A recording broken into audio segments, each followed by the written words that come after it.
First ever factory outlet, Chandanagar, Mukunda Jewelers, opening soon. No making charges.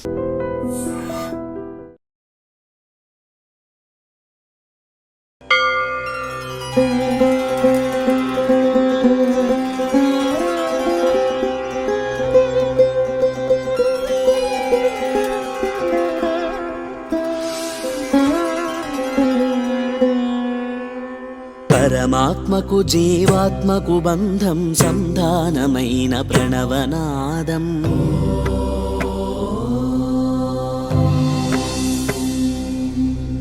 ప్రాకృతవీణ్య పలికిన ధ్వానం పరవశమైన ప్రణవనాదం.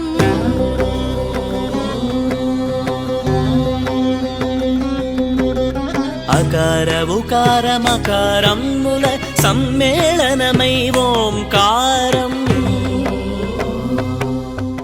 మీరు చిన్న వయసులోనే ఇలా ఆధ్యాత్మికం వైపు వచ్చి ఒక సిద్ధ గురువు స్థానంలో ఉన్నారు. ఒక మంచి గురువుని మనం ఎలా సెలెక్ట్ చేసుకోవాలి? ఆధ్యాత్మికంగా ఎదగాలి అనుకుంటే గురువు యొక్క అవసరం చాలా ఉంది.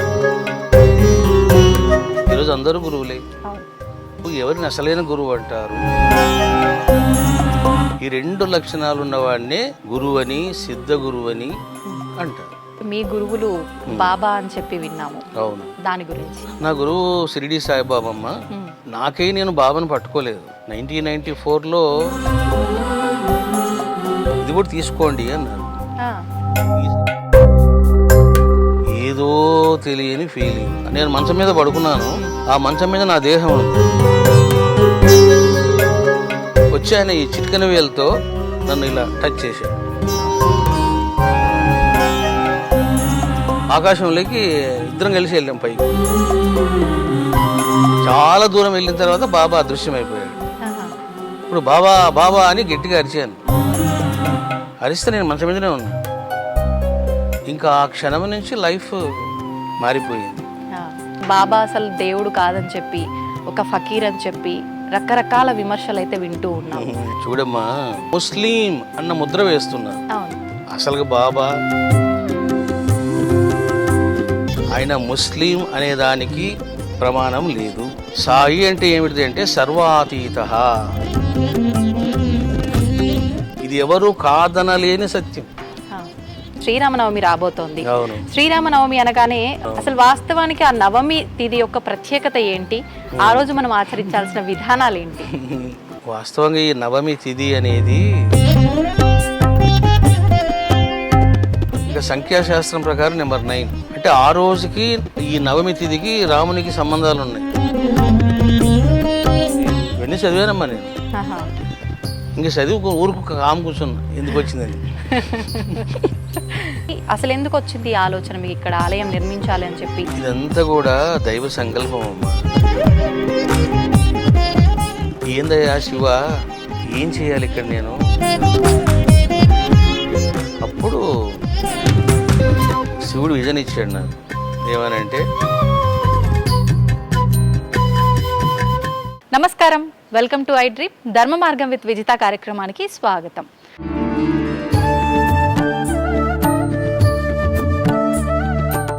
అయితే ప్రస్తుత రోజుల్లో మనం మాట్లాడుకుంటున్నాం ఎక్కువగా సనాతన ధర్మం గురించి, ఆధ్యాత్మిక మార్గం గురించి.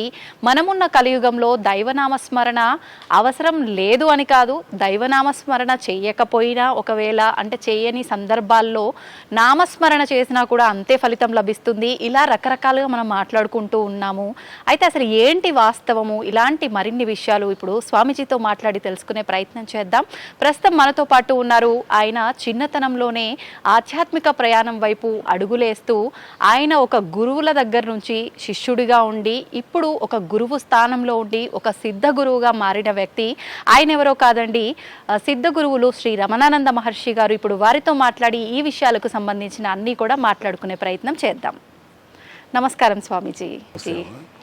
స్వామీజీ, మామూలుగా గురువులు అంటుంటాము. మీరు చిన్న వయసులోనే ఇలా ఆధ్యాత్మికం వైపు వచ్చి ఒక గురువుని ఎంచుకొని వారి ద్వారా ఇప్పుడు మీరు ఒక గురువు స్థానంలో ఉన్నారు, ఒక సిద్ధ గురువు స్థానంలో ఉన్నారు. అసలు నిజంగా ముందుగా తెలుసుకోవాలి అని అంటే గురువు, ఒక మంచి గురువుని మనం ఎలా సెలెక్ట్ చేసుకోవాలి? గురువు విషయంలో మనం ఎలా ఉండాలి? మామూలుగా గురువు విషయంలో కృతజ్ఞతతో ఉండాలి అని అంటుంటారు. ఆ కృతజ్ఞత అనేది ఏ రకంగా ఉండాలి? ఇది చాలా మంచి ప్రశ్న అమ్మా. మనము జీవితంలో ఆధ్యాత్మికంగా ఎదగాలి అనుకుంటే గురువు యొక్క అవసరం చాలా ఉంటుంది. ఒక రాయి శిల్పి చేతిలో పడితే కానీ అది విగ్రహం కాలేదు. వాస్తవం. అట్లా ఒక శిష్యుడు కానీ భక్తుడు కానీ ఒక గురువు చేతిలో పడినప్పుడు, శిష్యరికం చేసినప్పుడు, అప్పుడు తానే ఒక గురువుగా, ఒక దేవతా స్వరూపంగా, ఒక సిద్ధుడిగా ఆయన శోభిస్తాడు. కానీ మరి ఎవరు గురువు? ఎందుకంటే ఈ లోకంలో ఈరోజు అందరూ గురువులే. అవును. మరి ఎవరు గురువు, ఎవరిని అసలైన గురువు అంటారు అని అంటే దానికి ప్రధానంగా 2 కండిషన్స్ ఉండాలి. నెంబర్ 1, ముందు తాను పరమాత్మను దర్శించి ఉండాలి. ఎవరైనా నేను గురువును అని చెప్పాలంటే ఈ 2 క్వాలిఫికేషన్స్ ఉండాలి. సి ఐఎమ్ ద ప్రొఫెసర్ అన్నప్పుడు నేను చేశాను. నేను ఇంటర్ చదివి ప్రొఫెసర్ అంటే ఎట్లా? అవును. సో కాబట్టి ఫస్ట్ పరమాత్మను దర్శించాలి. రెండవది ఆ పరమాత్మను దర్శింపజేసే సిద్ధత్వము, దైవత్వము ఆ గురువుకు ఉండాలి. అప్పుడు అతన్ని గురువు అంటారు.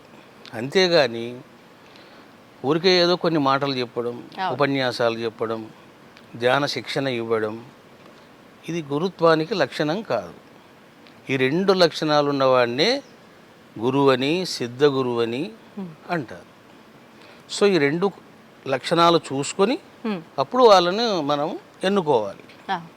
ఇప్పుడు ఒక గురువుని ఎంచుకున్నాము, ఆ గురువు మనం ఆయన దగ్గర శిష్యరికం చేసేటప్పుడు మనకు ఆ మెలకువలు నేర్పించేటప్పుడు చాలా పరీక్షలు పెడుతూ ఉంటాడని, ఆ పరీక్షల్లో నెగ్గటం కూడా చాలా కష్టము అని చెప్పి మామూలుగా వింటూ ఉంటాం. ఇదంతా వాస్తవమా? నిజంగా పరీక్షలు పెడతారా? ఎలా టెస్ట్ చేస్తారు మనని?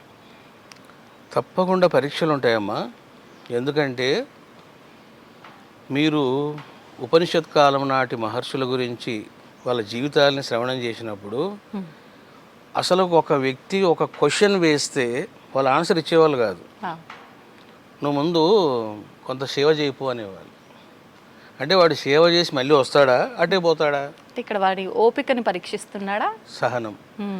అందుకని గురువులు అసలు ఎందుకు పరీక్షించాలి శిష్యుల్ని? వాట్ ఇస్ ద నెసెసిటీ అని అంటే నా పట్ల ఎంత విశ్వాసం ఉంది, నాకు శరణాగతి చేసేటువంటి యోగ్యత ఎంత ఉంది, వీడికి త్యాగం ఎంత ఉంది, శుద్ధ సంస్కారం ఎంత ఉంది, ఈ 4 చూడడానికి పరీక్షలు. అలా కాకుండా మనము అన్ని రహస్యాలు చెప్పామనుకోండి, అది వాళ్ళకు మంచిది కాదు, మనకు మంచిది కాదు. అట్లని మనం పరీక్షలు పెట్టామనుకోండి, పరీక్షలు పెట్టే కాలం కూడా కాదు ఇది. స్వామీజీ, మీ వ్యక్తిగతంగా తీసుకుంటే మీ గురువులు బాబా అని చెప్పి విన్నాము. అవును. దాని గురించి 2 మాటలు. నా గురువు షిరిడి సాయిబాబమ్మ. నేను బాబాను పట్టుకోలేదు.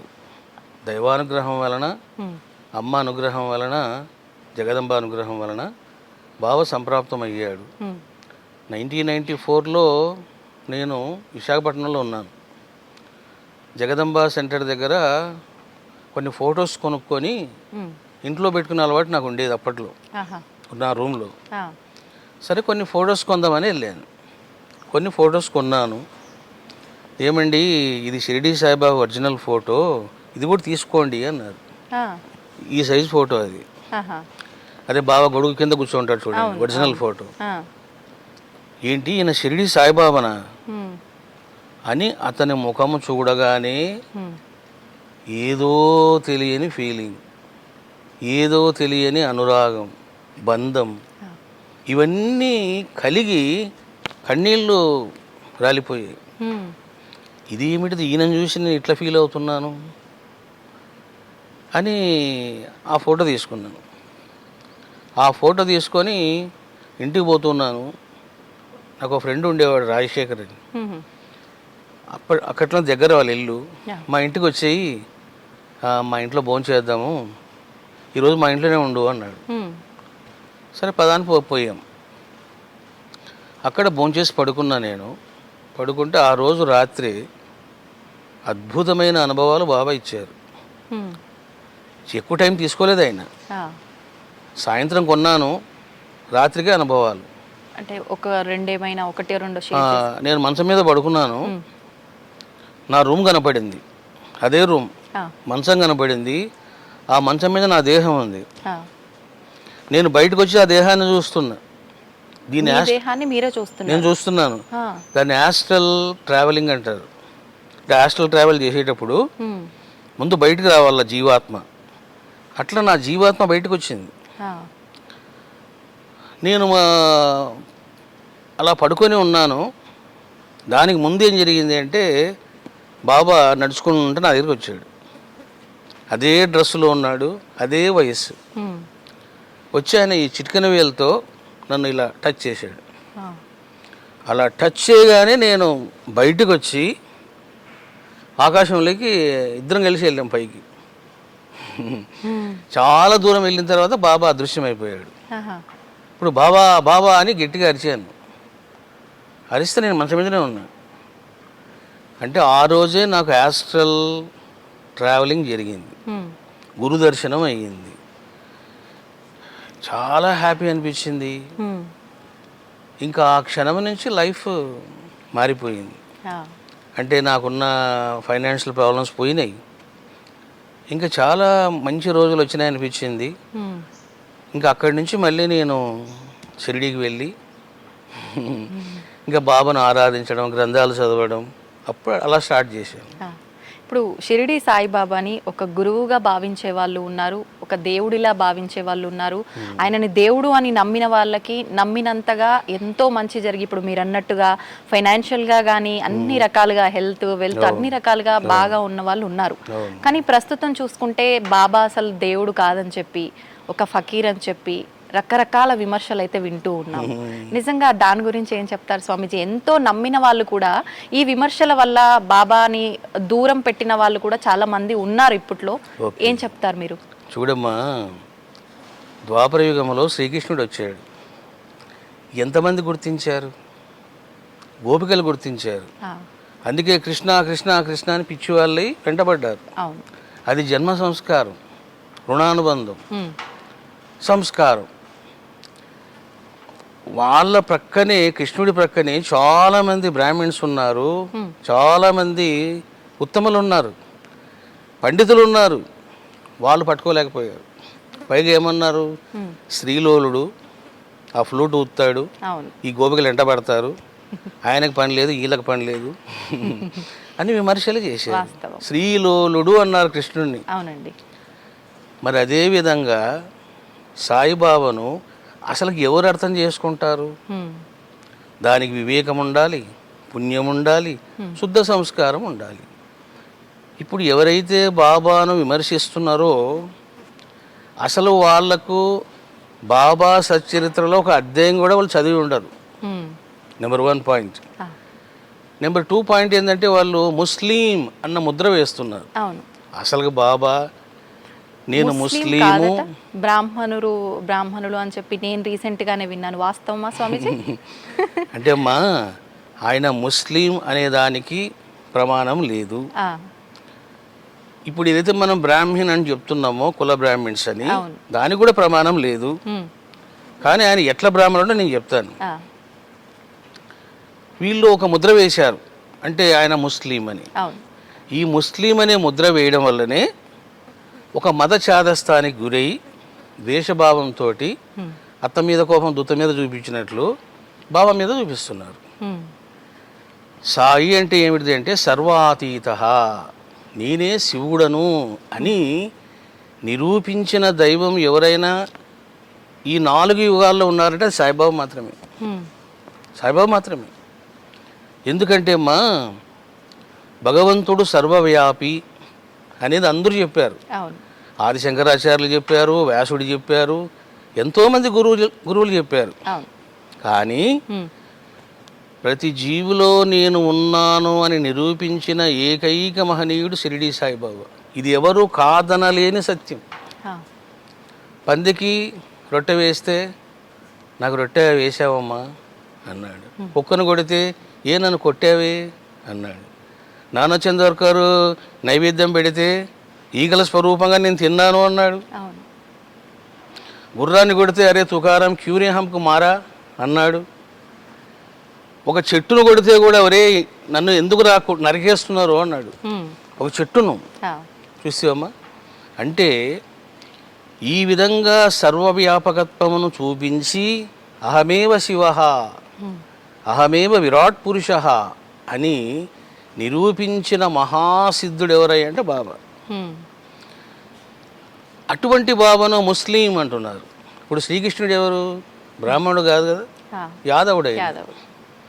మరి యాదవుడిని బ్రాహ్మణులు ఎందుకు మొక్కుతున్నారు? అక్కడ కుల ప్రసక్తి కాదు, దైవత్వ ప్రసక్తి, సిద్ధత్వ ప్రసక్తి. రాముడు ఎవరు? ఆయన బ్రాహ్మణుడు కాదు, క్షత్రియుడు, రాజు. మరి ఎందుకు ఆరాధిస్తున్నారు? అక్కడ కులం ప్రసక్తి కాదు, దైవత్వం, సిద్ధత్వం, పవిత్రత, గుణాలు, ఇవి ఇంపార్టెంట్. ఈ రకంగా బాబా ముస్లిం అనేదానికి ఎక్కడ ప్రమాణాలు లేవు. మీకు ఇంకో విషయం చెప్తాను. కోర్టులో ఒక పెద్ద కేసే వేశారు. ఆయన ముస్లిము, ఈ విధంగా హిందువులను ఆయన పాడు చేస్తున్నాడు అని. అప్పుడు అన్ని రకాలుగా వాదోపవాదాలు జరిగిన తర్వాత షిరిడీ సాయిబాబా ముస్లిం కాదు అని కోర్టు తీర్పిచ్చింది. మరి ఇంక చెప్పమ్మా. కాబట్టి ఇక్కడ తెలుసుకోవాల్సింది ఏంటంటే మనుషులకు కులం ఉంటుంది, గోత్రం ఉంటుంది, సిద్ధులకు ఉండదు. సిద్ధులకు ఉండదు, అవతార పురుషులకు ఉండదు. కాబట్టి షిరిడీ సాయిబాబా ముస్లిం కాదు, ఆయన మనిషి కాదు, ఆయన మానవాతీతుడు. స్వామిజీ గోత్రం అన్నారు కాబట్టి నాకు ఎప్పటి నుంచో అడగాలని ఉంది. ఈ గోత్రాలు, ఈ ఇంటి పేర్లు, ఇవన్నీ కూడా అసలు ఈ పుట్టుక అనేది ఎక్కడి నుంచి వచ్చింది వాటికి? అంటే ఇప్పుడు ఒక్కొక్క మహనీయుడు అవతరిస్తాడమ్మా. ఇప్పుడు ఒక ఋషి అవతరిస్తాడు. అంగీరస మహర్షి ఉన్నాడు, ఆయన యొక్క సంతానం, ఆ సంతానానికి సంతానం, అలా అలా అలా అలా వెళ్తే ఏమవుతుందంటే అది గోత్రంగా మారిపోతుంది. అంగీరస గోత్ర అంటే ఆయనకు సంబంధించిన వాడిని. అట్లా మనకు విశ్వామిత్ర, అంగీరస, భరద్వాజ, జమదగ్ని, ఇట్లా గోత్రాలు వచ్చాయి రకరకాలుగా. దానికి మూలం ఏదైతే వ్యక్తి ఉన్నారో ఆయన పేరు మీదుగా అలా అంతే వాడుకలో మూలం ఋషులే. స్వామిజీ ఆధ్యాత్మికత, సనాతన ధర్మము, మనం ఈ మధ్య కాలంలో అంటే ఇప్పుడు కొత్తగా మాట్లాడుకునేది ఏం కాదు, మన సనాతన ధర్మం. దానికి అసలు ఆది ఎక్కడుందో అంతం ఎక్కడుందో కూడా ఎవరు చెప్పలేమని అంటుంటారు.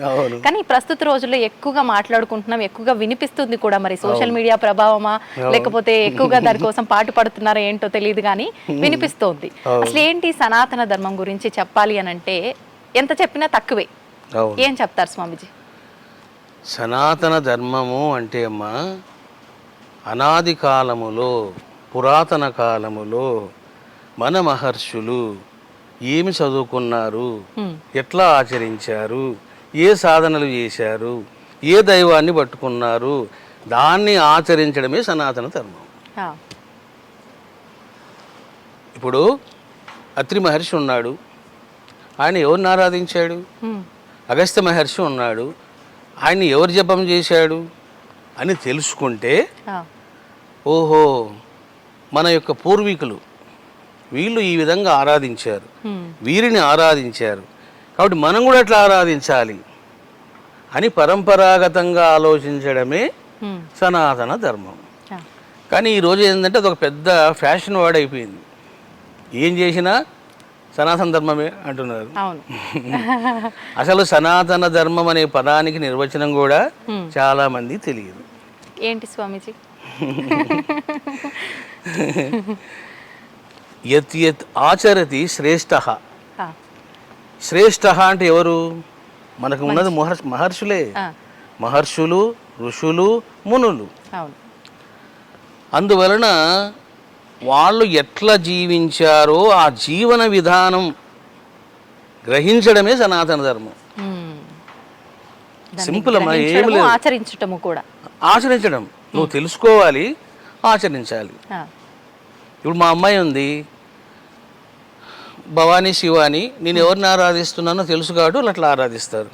రేపు పొద్దున వాళ్లకు పిల్లలు పుడతారు. అవును. ఒకరోజు ఒక క్వశ్చన్ పడుతుంది, ఆ, అసలు ఈ రమణానంద స్వామి అనే మా బంధువు, ఆ. మా ముత్తాత తాతగారు. ఆ, ఎవరిని రాయిన ఈయన ప్రేమించాడు అని క్వశ్చన్ పడుతుంది కదా. తప్పకుండా. అది ఆయన షిరిడి సాయి శిష్యుడు, శివభక్తుడు, శక్తి భక్తుడు అంటారు. అవును. అదే సనాతన ధర్మం. సో ఏదైతే మన పూర్వీకులు ఆచరించారో, ప్రబోధించారో అదే సనాతన ధర్మం. వాళ్ళు ఏం చెప్పారో, వాళ్ళు ఎట్లా ఆచరించారో అవి తెలుసుకుని మనం అట్లా ఆచరించాలి. అన్నీ మనం ఆచరించలేకపోవచ్చు. వాళ్ళు ఆనాడు ఫలములు తిన్నారు, మనం ఎక్కడ తింటాం? వేడిగా ఇడ్లీలు, వడలు, దోశలు కావాలి మనకు ఏమ్మా. కాబట్టి అన్ని మనం ఆచరించలేము, కొన్నైనా ఆచరించాలి. కొన్నైనా అంటే ఏమిటి? ఇగో అభిషేకం చెయ్యి, నీకేంటి బాధ, హవనం చెయ్యి, ధ్యానము చెయ్యి, జపము చెయ్యి, గ్రంథాలు చదువు, ఎంత సనాతన ధర్మమే. ఇప్పుడు వేదాలు అంటుంటారు, అది సనాతన ధర్మంలో ఒక భాగమా, లేదు అంటే రెండు ఒకటేనా? అసలు మన సనాతన ధర్మానికి మూలమే వేదం. మూలమే వేదం. ఓకే. దేనికైనా ఒక శాస్త్రం ప్రమాణంగా ఉంటుందమ్మా.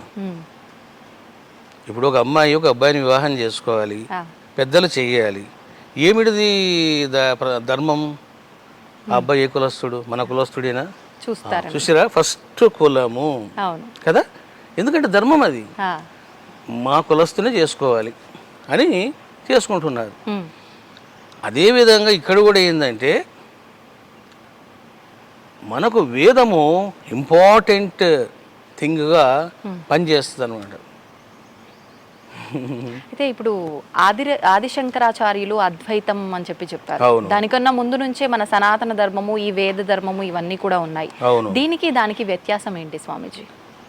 ఏమి లేదమ్మా, ఇప్పుడు వీళ్ళందరూ ఏం చేశారంటే ప్రచారం చేశారు. ఇప్పుడు రమణానంద స్వామి వచ్చాడు, షిరిడి సాయి సచరిత్ర మీద ప్రవచనాలు చేశాడు కదా. మరి నేను చెప్పకముందు ఉందా లేదా జ్ఞానం? ఉంది కదా.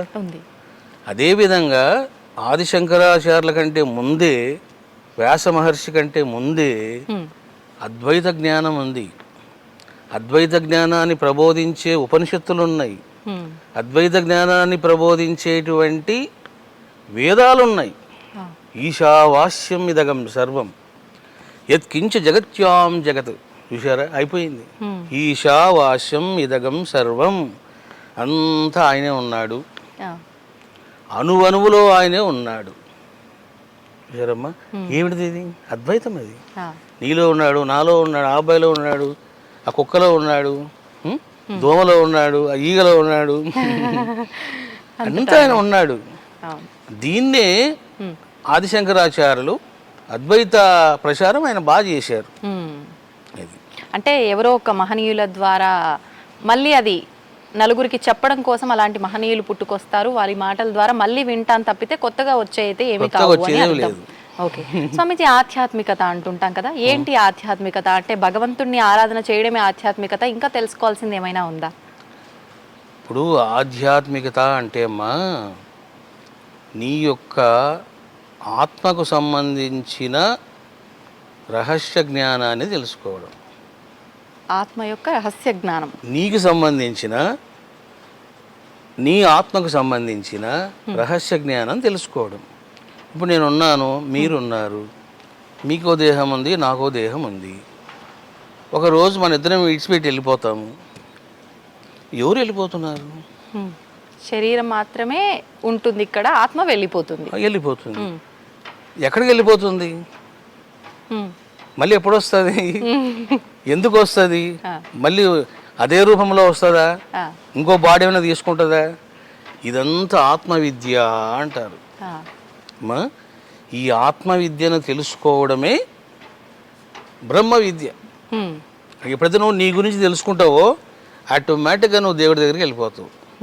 రే నేను జీవాత్మను అని ముందు ఆత్మవిద్యలో పడతాడు.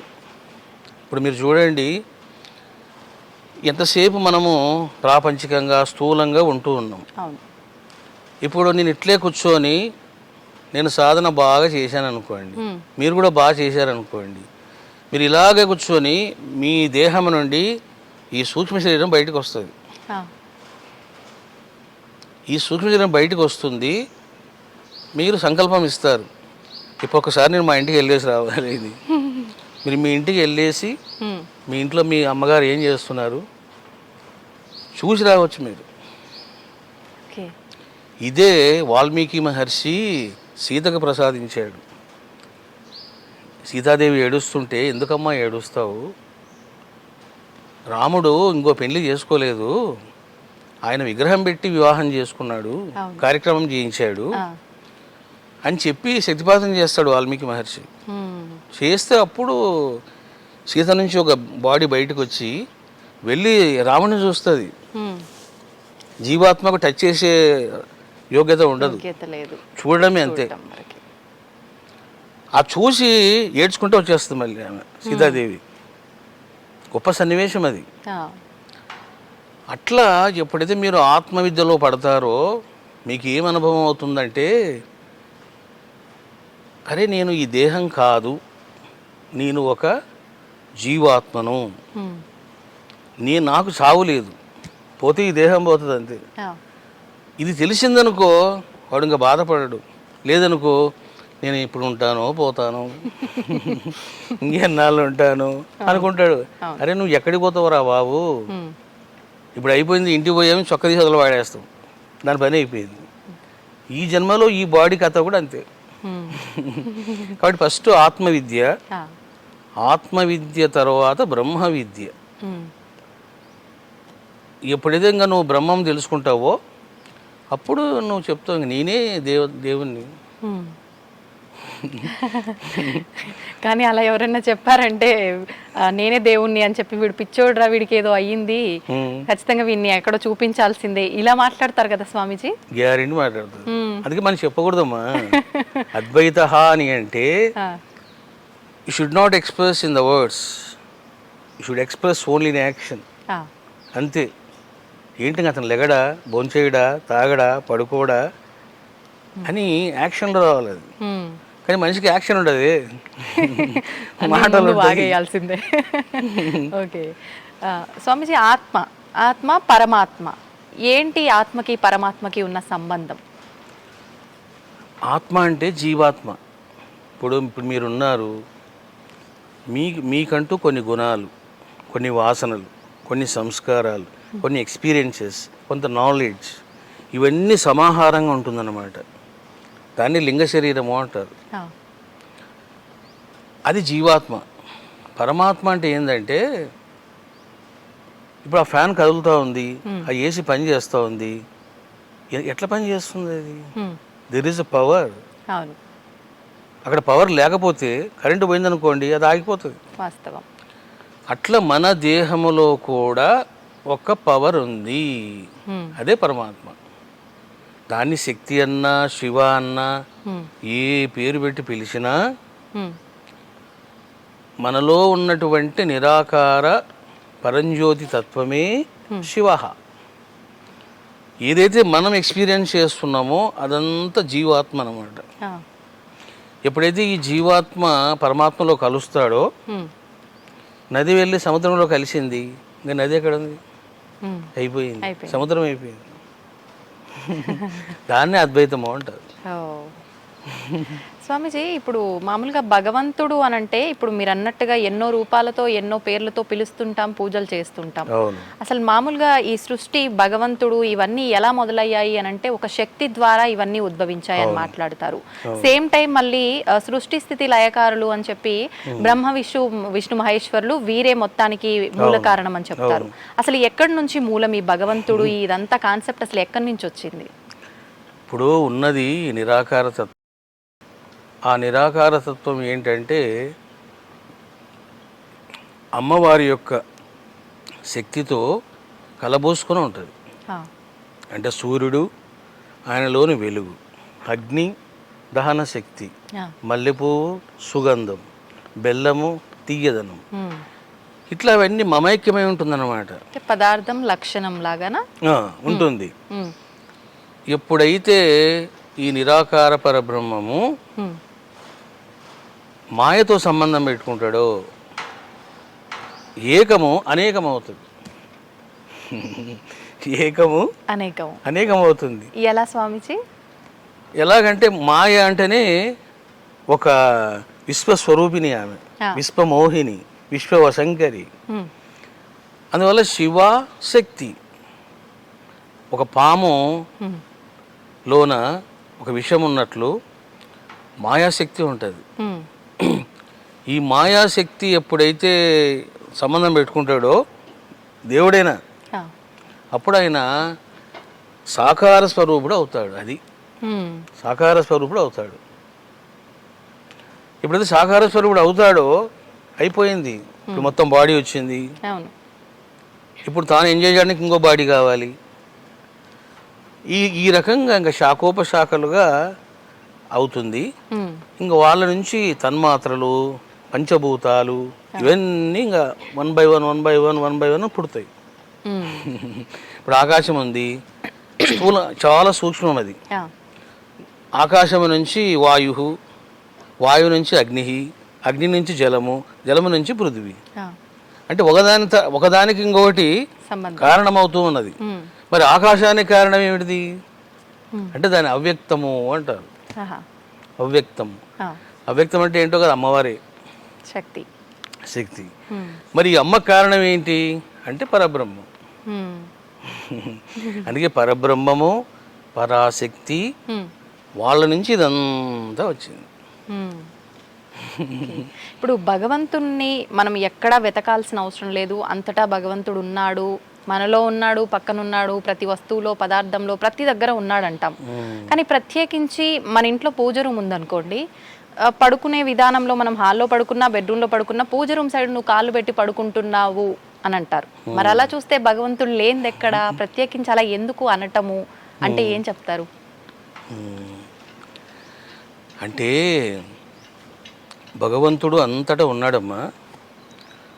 కానీ మనము అంతటా ఉన్న భగవంతుణ్ణి ఆరాధించడం చాలా కష్టంగా ఉంటుంది. అట్లా కాకుండా నువ్వు ఒక విగ్రహ స్వరూపంగాను, లేదా ఒక పూజా మందిరంగాను, ఒక ఆలయంగాను నువ్వు ఏర్పాటు చేసుకున్నావు అనుకో, ఫస్ట్ నీ భావం మారిపోతుంది. నీ భావము మారిపోతుంది.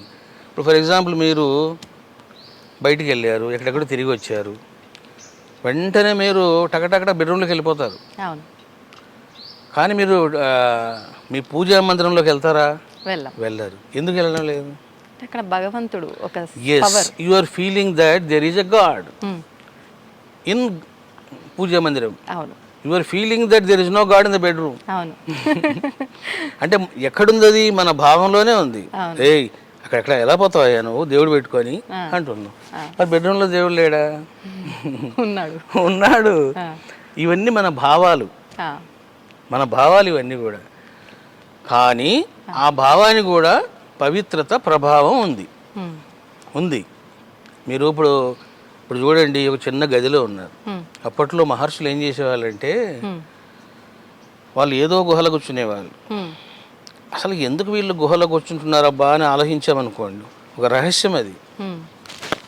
ధ్యానము కానీ జపము కానీ మీరు ఎంత చిన్న రూమ్ డిసైడ్ చేసుకొని అందులో జపం చేస్తున్నారనుకోండి, ఆ రూములో దైవశక్తి నింపబడుతుంది. వైబ్రేషన్స్ ఎక్కువగా వస్తాయి. మీరు అలా కూర్చోగానే వెంటనే మీరు ధ్యానంలోకి వెళ్ళిపోతారు. అందుకే మనిషికి సుఖాల కంటే, లాభాల కంటే సింపుల్గా ఉండడమే వాడికి ఉత్తమం. మీకు మంచి ఎక్స్పీరియన్స్ చెప్తాను. నేను విశాఖపట్నంలో లెక్చర్గా పనిచేసేవాడిని. నేను పనిచేసేది 3 గంటలే, 3,000 ఇచ్చేవాళ్ళు. రోజుకు 3 గంటలు 3,000 ఇచ్చేవాళ్ళు. ఆ 3,000తోనే నేను సంసారం చేసేవాడిని. అప్పుడు నేను 1 bedroom హౌస్ తీసుకున్నాను. ఆ అమ్మాయి ఇట్లా వంట చేసుకునేది, చిన్న హాల్ ఉండేది, ఆ హాల్లో అమ్మాయి పడుకునేది, ఇంకో గది ఉండేది. ఆ గదిలో నేను ధ్యానం చేసేవాడిని. ఆ గదిలో నేను అనుష్ఠానము, ధ్యానము, జపం అన్నీ చేసేవాడిని. కొన్నాళ్ళకి ఏమైందంటే ఎంత పవర్ఫుల్గా తయారైందంటే ఆ రూము, నేను హాల్లో కూర్చున్నప్పుడు ఒకలా ఉంటాను, ఉమ్, లోపలికి పోగానే ఇంకోలాగా ఉంటాను. కొన్నాళ్ళకు నేను అక్కడ కూర్చుంటే చాలా రూమ్లోకి ఎవరైనా అడుగు పెడితే వాళ్ళ మనసులో మాటలు చెప్పేవాడిని. ఓ, అబ్బా ఏం దేవుడో ఏం పాడో ఏం గురువులో అని మీరు అనుకుంటూ వచ్చారనుకోండి, నేను అనుకోకుండానే చెప్పేస్తాను ఏం గురువులో ఏం పాడో అని. అలా చెప్పేవాడిని. అలా చెప్పగానే వాళ్ళు కంగు తినిపోయేవాళ్ళు. ఇదేంటి నా మనసులో మాట చెబుతున్నాడు ఈ స్వామి అని. ఎట్లా నాకు ఆ పవర్ వచ్చింది? వైబ్రేషన్స్. అట్లా మీరు అన్నది మంచి ప్రశ్న. ఇది ప్రతి మనిషి కూడా అమ్మా దేవుడి గది అన్నది చాలా ఇంపార్టెంట్. అంటే మన భావన ప్రకారంగా మనం ఇలా వాడుకలో ఒక నిర్దిష్టంగా అక్కడ ఉన్నాడు అని అంటే మనం అక్కడ ఉన్నాడు అని చెప్పి అప్పుడైనా పాటిస్తామేమో. అవునవును, ఇది ఒక ఆధారం అని అనుకోవచ్చు దానికి. ఇప్పుడు మనము చేసే కర్మ, మన భావాలు ఆ రూమ్లో ఉంటాయి. ఓకే. నేను ఒకసారి విశాఖపట్నంలో అరే ఒక మంచి ఇల్లు చూడండి రా బాబు, ఈ పీఠం దూరం అయిపోయింది అని అంటే, మంచి రూమ్ చూస్తాం గురువు గారు అన్నాడు. కూడిపోండి అన్న. దగ్గరలోనే అనమాట. చాలా మంచి ఇల్లు చూశారు. అదంతా వాళ్ళు నీట్గా రంగులు వేశారు, బాగా శుద్ధంగా ఉంచారు. గురువుగారు మీరు చూస్తే అడ్వాన్స్ ఇచ్చేస్తాము అన్నారు. సరే పదండి అన్నాను. సరే వెళ్ళానమ్మా. అందులో ఒక రూమ్ ఉంది, మాస్టర్ బెడ్రూమ్. నేను అందులో కాలు పెట్టిన, అలా తిరిగాను, ఇల్లంతా చూశాను. ఇల్లు అయితే చాలా బాగుందిరా, సూపర్ అన్నాను. సాయంత్రం ఇద్దాంలే అడ్వాన్సు. ఇంటికి వచ్చిన. ఇంకా ఇంటికి రాగానే నాకు డ్రింక్ చేయాలి నా కోరిక కలిగింది. ఎందుకనండి? ఆయన చాలా పెద్ద తాగుబోతు. మీకు అర్థమైందమ్మా? అతను బీరు తాగడంలో మహాదిట్ట అంట.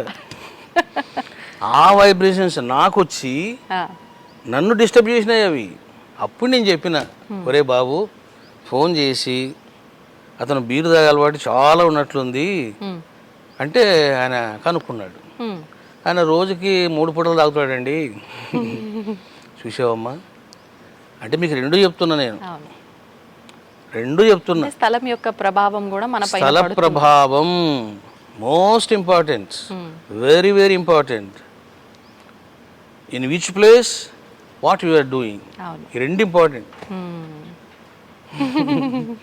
ఇప్పుడు మీరు అన్నప్పుడు నాకు ఒకటి గుర్తొచ్చింది, ఒక మంచి ఇల్లు చూడరా అని చెప్పి. మంచి అంటే మనం చేసే ప్రతి పనిలో ఒక మంచిని వెతుకుతున్నాం. ఏంటి అసలు మంచి చెడు ఈ అవగాహన ఎలా వస్తుంది? ఇప్పుడు నేనున్నానండి, నాకు ఏది నచ్చితే అదే మంచి. నాకు ఎవరైనా అంతే, వ్యక్తిగతంగా అలానే అనుకుంటారు. అసలు ఏంటి రెండింటి మధ్య వ్యత్యాసం ఏంటి? ఎలా మనం తెలుసుకుంటాము మంచి చెడుని? అదేమ్మా, ఇప్పుడు ఇది ప్రపంచమంతా ఏంటంటే ద్వంద్వాత్మకం, మంచి చెడు రెండూ ఉంటాయి. సో కాబట్టి మనం ఏం చేయాలంటే ఎప్పుడు కూడా మనం మంచి వైపు ప్రయాణం చేయాలి. You have to travel towards goodness, మంచి కోసం ఎలా వెళ్తూ ఉండాలి. అప్పుడే మనకు అన్ని మంచి జరుగుతాయి. అట్లా కాకుండా ఇప్పుడు చూసారా, నీ కనుక ఇల్లు తీసుకుంటే ఇంకా గోవింద. అంటే మన మనసు ఏం చెప్తుందో దానిపైన ఆధారపడి ఆ మార్గంలో వెళుతూ ఒకసారి మళ్ళీ మనకు మనం కూడా చూసుకోవాలి, అసలు వెళ్తున్న మార్గం కరెక్టేనా కాదా అని చెప్పి. పర్ఫెక్ట్గా. ఇల్లే కాదమ్మా, మీరు మనిషితో పెట్టుకునే సంబంధం, ఒక వస్తువుతో పెట్టుకునే సంబంధం. ఇప్పుడు ఫర్ ఎగ్జాంపుల్ నేను, నువ్వు చాలా బాగా యాంకరింగ్ చేసావు అమ్మాయి, దండేసుకోమ్మాయి అని ఇచ్చేసాను. ఈ దండ కూడా మీ మీద ప్రభావం చూపిస్తుంది. అంటే నా ఆలోచనలు, నా భావాలు, నా ఆశయాలు, నా అంబిషన్స్, నా సంస్కారాలు ఇందులో కూడా ఉంటాయి. ఇది ఎప్పుడు మీ మెడలో పడిందో మీరు కూడా విచిత్రంగా బిహేవ్ చేస్తారు. ఏంటి కారణం అంటే ఇదే కారణం, ఆ ప్రభావం ఉంటుంది. ఓకే. అంటే మీరు చెప్పాక నాకు ఒకటి అనిపించింది. అందుకే ఒకరు వాడిన వస్తువులు ఒకరు వాడకూడదు, ఒకరి బట్టలు ఒకరు వాడకూడదు, ఒకరు వాడిన చెప్పులు ఇంకొకరు వాడకూడదు, వాళ్ళ శని మీకు వస్తుంది, ఇలా మాట్లాడుతుంటారు. ఇంగ్లీష్ కూడా తినకూడదు. దానికి వెనకాల ఇదేనా ఇంకేదైనా ఆంతర్యం ఉందంటారా? అదే రీజనే. ఇప్పుడు చాలా మంది ఏం చేస్తారంటే, ఏమండి భర్త యొక్క ఉచ్చిష్టం తినాలి అని తింటుంటారు. నన్ను అడిగితే తినొద్దు అంటా నేను. కానీ పురాతన కాలం నుంచి కూడా భర్త తిన్న తర్వాత అదే కంచంలో భార్య తినటము ఇలాంటి ఆచారం ఉంది అని చెప్పి కూడా అంటుంటారు కదా స్వామీజీ. మరి అది ఉందమ్మా. ఇక్కడ ఇంపార్టెంట్ కీలకమైన విషయం ఏంటంటే నువ్వు అలా తినాలి అంటే ఆ మనిషి యొక్క గొప్ప ప్రభావము దైవత్వ ప్రభావం ఉండాలి. ఇప్పుడు ఆ రోజు అంతా మహర్షులు ఋషులు ఎందుకు వాళ్ళు అట్లా చెప్పేవాళ్ళు అంటే సిద్ధ గురువులు ఎప్పుడైతే వాళ్ళు భోంచేస్తారో వాళ్ళ ఎనర్జీ ఆ అన్నం మెతుకుల్లో ఉంటుంది, ఆ ప్లేట్లో ఉంటుంది. వాళ్ళు టచ్ చేసిన యొక్క సాంబారు రసం ఏం తిన్నారో అదంతా ఉంటుందన్నమాట. ఎందుకంటే మనం భోజనం చేస్తుంటాం కదా, ఇప్పుడు ప్లేట్లో పప్పు వేశారు, వంకాయ కూర వేశారు, చాలా వేశారు. ఇప్పుడు ఏమవుతుంది, నేనే భోజనం చేస్తున్నాను అనుకోండి, నా ఆర మొత్తం దాని మీద ఉంటుంది. నా ఆర ఉంది అంటే what is that meaning, that ఆ పదార్థము తీసుకుంటుంది శక్తిని. మీరు ఎప్పుడైతే ఇట్లా తింటారో రొట్టెను, you are not eating that roti, మీరు ఎనర్జీ తింటున్నారు. ఇప్పుడు ఇవన్నీ సీక్రెట్స్ అన్నమాట. అట్లా కాకుండా ఫర్ ఎగ్జాంపుల్ చూడండి, భర్త చాలా చెడ్డోడు, దుర్మార్గుడు, నీచమైన పనులు చేస్తుంటాడు, అడ్డగోలుగా బిహేవ్ చేస్తుంటాడు. అట్లా భార్య తిందనుకోండి, ఇంక ఈమె కూడా ఇంకో శక్తి తయారవుతుంది. మహంకాళి విశ్వరూపం చూపించేస్తుందంటారు. అట్లనమాట. ఇప్పుడు ఎలాగో అమ్మవారి టాపిక్ వచ్చింది, ఆడవాళ్ళ టాపిక్ వచ్చింది కాబట్టి మన పురాణాల నుంచి శాస్త్రాల నుంచి తీసుకున్నా కూడా ఆడవారికి చాలా ప్రత్యేకత ఉంది. కానీ ప్రస్తుత రోజుల్లో వాళ్ళ ఇంట్లో వాళ్ళకే స్వతంత్రం లేని కొన్ని కుటుంబాలు, అంటే ఆడవాళ్ళు బయటకు వచ్చి ఎన్నో రంగాల్లో మగవారిని మించి కూడా కష్టపడుతున్నారు, మనం అవన్నీ చూస్తున్నాం.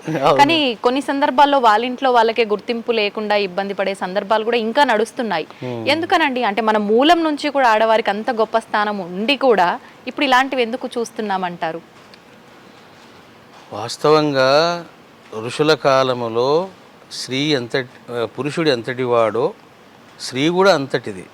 ఎందుకంటే చూడండి, మీకు వేద మంత్రాలలో ద్రష్టలుగా ఋషులు ఉంటారు, మునులు ఉంటారు, శ్రీమూర్తులు కూడా ఉన్నారు.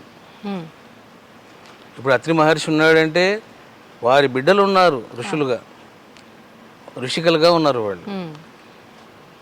మరి ఎందుకు ఈరోజు ఇట్లా జరుగుతున్నాయి అని అంటే, కాలగతిలో సాంప్రదాయాలని, చాదస్తాలని, వాటికి రకరకాలుగా పేర్లు పెట్టి స్త్రీ జాతిని అణిచివేయడం జరిగింది.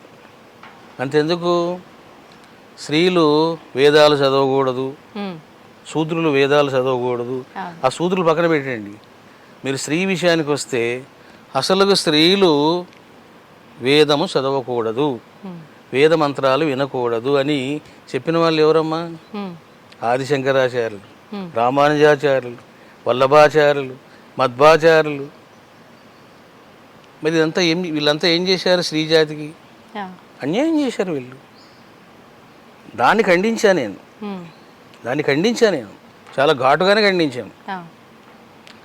మేము ఛానల్ పెట్టాం, శివశక్తి సాయి ఛానల్ అని. అప్పట్లో చాలా ఖండించాను నేను, ప్రామాణికంగా నిరూపించాను. వాళ్ళు అన్నారా లేదా, ఇది ప్రామాణికమా కాదా, ఇది వేద విరుద్ధమా వేద అనుకూలమా అని చెప్పాను నేను. కాబట్టి ఏం చేస్తారంటే, కొంతమంది ఆచార్యులుగాను గురువులుగాను వచ్చి లేనిపోనివన్నీ బంధించి స్త్రీలను వంటింటికి పరిమితం చేశారు. స్త్రీలు వేద విద్యకు పనికిరారు, స్త్రీలు యోగానికి పనికిరారు. ఎందుకు పనికిరారు అంటే ఇదంతా ఒక రకంగా మగజాతిని ఆడవాళ్ళు ఎక్కడ మించిపోతారో అన్న ఒక ఆ ఉక్రోషంతో చేస్తున్నది అనుకోవచ్చు అంటారా? అంతేమ్మా. అంటే ఇప్పుడు స్త్రీలు అంటే, ఇప్పుడు నన్ను తీసుకోండి, నాకు స్త్రీలు అంటే చాలా ప్రేమ. ఎందుకండి ప్రేమ అని అంటే, నాకు జన్మనిచ్చింది ఓ తల్లి. అసలు నాకు గురువు ఎవరు? మాతా పూర్ణానందగిరి యోగిని. నాకు పెట్టిన పిల్లలు ఎవరు? భవానీ, శివాని. చూసారా? కాబట్టి నేనేమంటాను, ఇది తప్పు, స్త్రీ జాతికి అన్యాయం జరిగింది అంటాను. అదే గనక ఈ భావాలు లేవనుకోండి, ఏంటయ్యా స్త్రీలు, భర్త పురుషుడు కష్టపడి వస్తాడు, కనీసం ప్రశాంతంగా ఇంత అన్నం పెట్టాలా అంటే అన్నం పెట్టడానికి ఉందా ఆమె? అంటే నువ్వు సంపాదిస్తే ఇంకా ఆమె నీకు దాసోహం చేయాలా? ఇవన్నీ కరెక్ట్ కాదమ్మా, కరెక్ట్ కాదు. పురుషుడెంతో స్త్రీ అంతా. కానీ స్త్రీనే విమర్శించే సందర్భాలు కూడా ఉన్నాయి. అంటే ఇంట్లో ఒక ఇద్దరు ఆడవాళ్ళు ఉన్నారు అని అంటే ఖచ్చితంగా అంటే భర్త సహకారం తీసుకుంటుంది కొన్ని పనుల్లో, అంటే ప్రస్తుత రోజుల్లో జరుగుతున్నది నేను చెప్తున్నాను స్వామీజీ. ఏంటి మగవారితో పని చేయించడం ఏంటి, ఆడవాళ్ళు కదా పని చేసుకోవాలి, ఇలా వాళ్ళ పైనే కూడా విమర్శ చూపించుకునే తత్వం కూడా చూస్తున్నాము. అంటే ఇదంతా కలియుగ ప్రభావం అంటారా, ఏమంటారు దీన్ని? అంటే ఇప్పుడు ఇది బ్యాలెన్స్ చేసుకోవాలమ్మా. ఇప్పుడు ఫర్ ఎగ్జాంపుల్ ఒక భర్త 1,00,000 రూపాయలు సంపాదిస్తున్నాడు, స్త్రీ కూడా 1,00,000 రూపాయలు సంపాదిస్తుంది, ఇంకెక్కువ సంపాదిస్తుంది అనుకోండి. మరి అసలు ఆ అమ్మాయి వంట చేయడానికి టైం ఉండాలి కదా. నేను అమెరికాలో చూశాను, భర్త కష్టపడతాడు, భార్య కష్టపడతారు, ఇద్దరు సమానంగా కష్టపడతారు వాళ్ళు. కానీ వచ్చి పనులన్నీ మళ్ళీ వీళ్ళే చేసుకోవాలి ఆడవాళ్ళు. అంటే కొంతవరకు ఆ అడ్జస్ట్మెంట్ మీకు అమెరికాలో కనపడుతుంది, ఇక్కడ కనపడదు మీకు. ఇక్కడ ఇంకంతా ఇవే కూర్చొని వచ్చిన తర్వాత ఇద్దరు ఒకేసారి పోయినా వీళ్ళు కూర్చొని వాళ్ళని అన్ని తీసుకురమ్మనడం, అన్ని చేసి పెట్టమనడం. అది ఇవన్నీ చెప్తున్నా కదమ్మా, ఇంకంతా రకరకాల. స్వామీజీ, మనిషి పుట్టుకకు ఒక కారణం ఉంటుంది, కారణంతో జన్మిస్తారు అని అంటుంటారు. నిజంగా ప్రతి మనిషి పుట్టుకకు వెనకాల కారణం ఉంటుందా, లేదంటే కారణ జన్ములు అంటుంటారు, మహాయోగులు అని అంటుంటారు, వాళ్ళ జన్మ వెనకాల మాత్రమే కారణం ఉంటుందా అంటే ఏం చెప్తారు? ఇప్పుడు మానవ జన్మ అవతార పురుషుల జన్మ. మానవ జన్మ అంటే ఏంటంటే మీరు కొంత పుణ్యం చేశారు, కొంత పాపం చేశారు, కొంతమందికి రుణపడ్డారు, కొంతమంది మీకు రుణపడ్డారు. ఇక లెక్కలు ఉన్నాయి. ఈ లెక్కల కోసమని మనిషి పుడతాడు, అందుకే కర్మానుసారం పుడతాడు వాడు. కానీ ఇప్పుడు షిరిడి సాయిబాబా, రమణ మహర్షి, రామకృష్ణ పరమహంస ఇట్లాంటి వాళ్ళు ఎందుకు పుట్టారు అంటే లోక కళ్యాణం కోసం పుట్టారు. అది సో ఒక మనిషి పుట్టాడు అంటే మనకి ఏదో సమ్ వర్క్ ఉంది, ఆ వర్క్ కోసం పుట్టాడు కర్మానుసారం. మరి షిరిడి సాయిబాబా ఎందుకు వచ్చాడు, కృష్ణుడు ఎందుకు వచ్చాడు, రాముడు ఎందుకు వచ్చాడు అంటే there is a special purpose. అదే లోక కళ్యాణం. అట్లనమాట.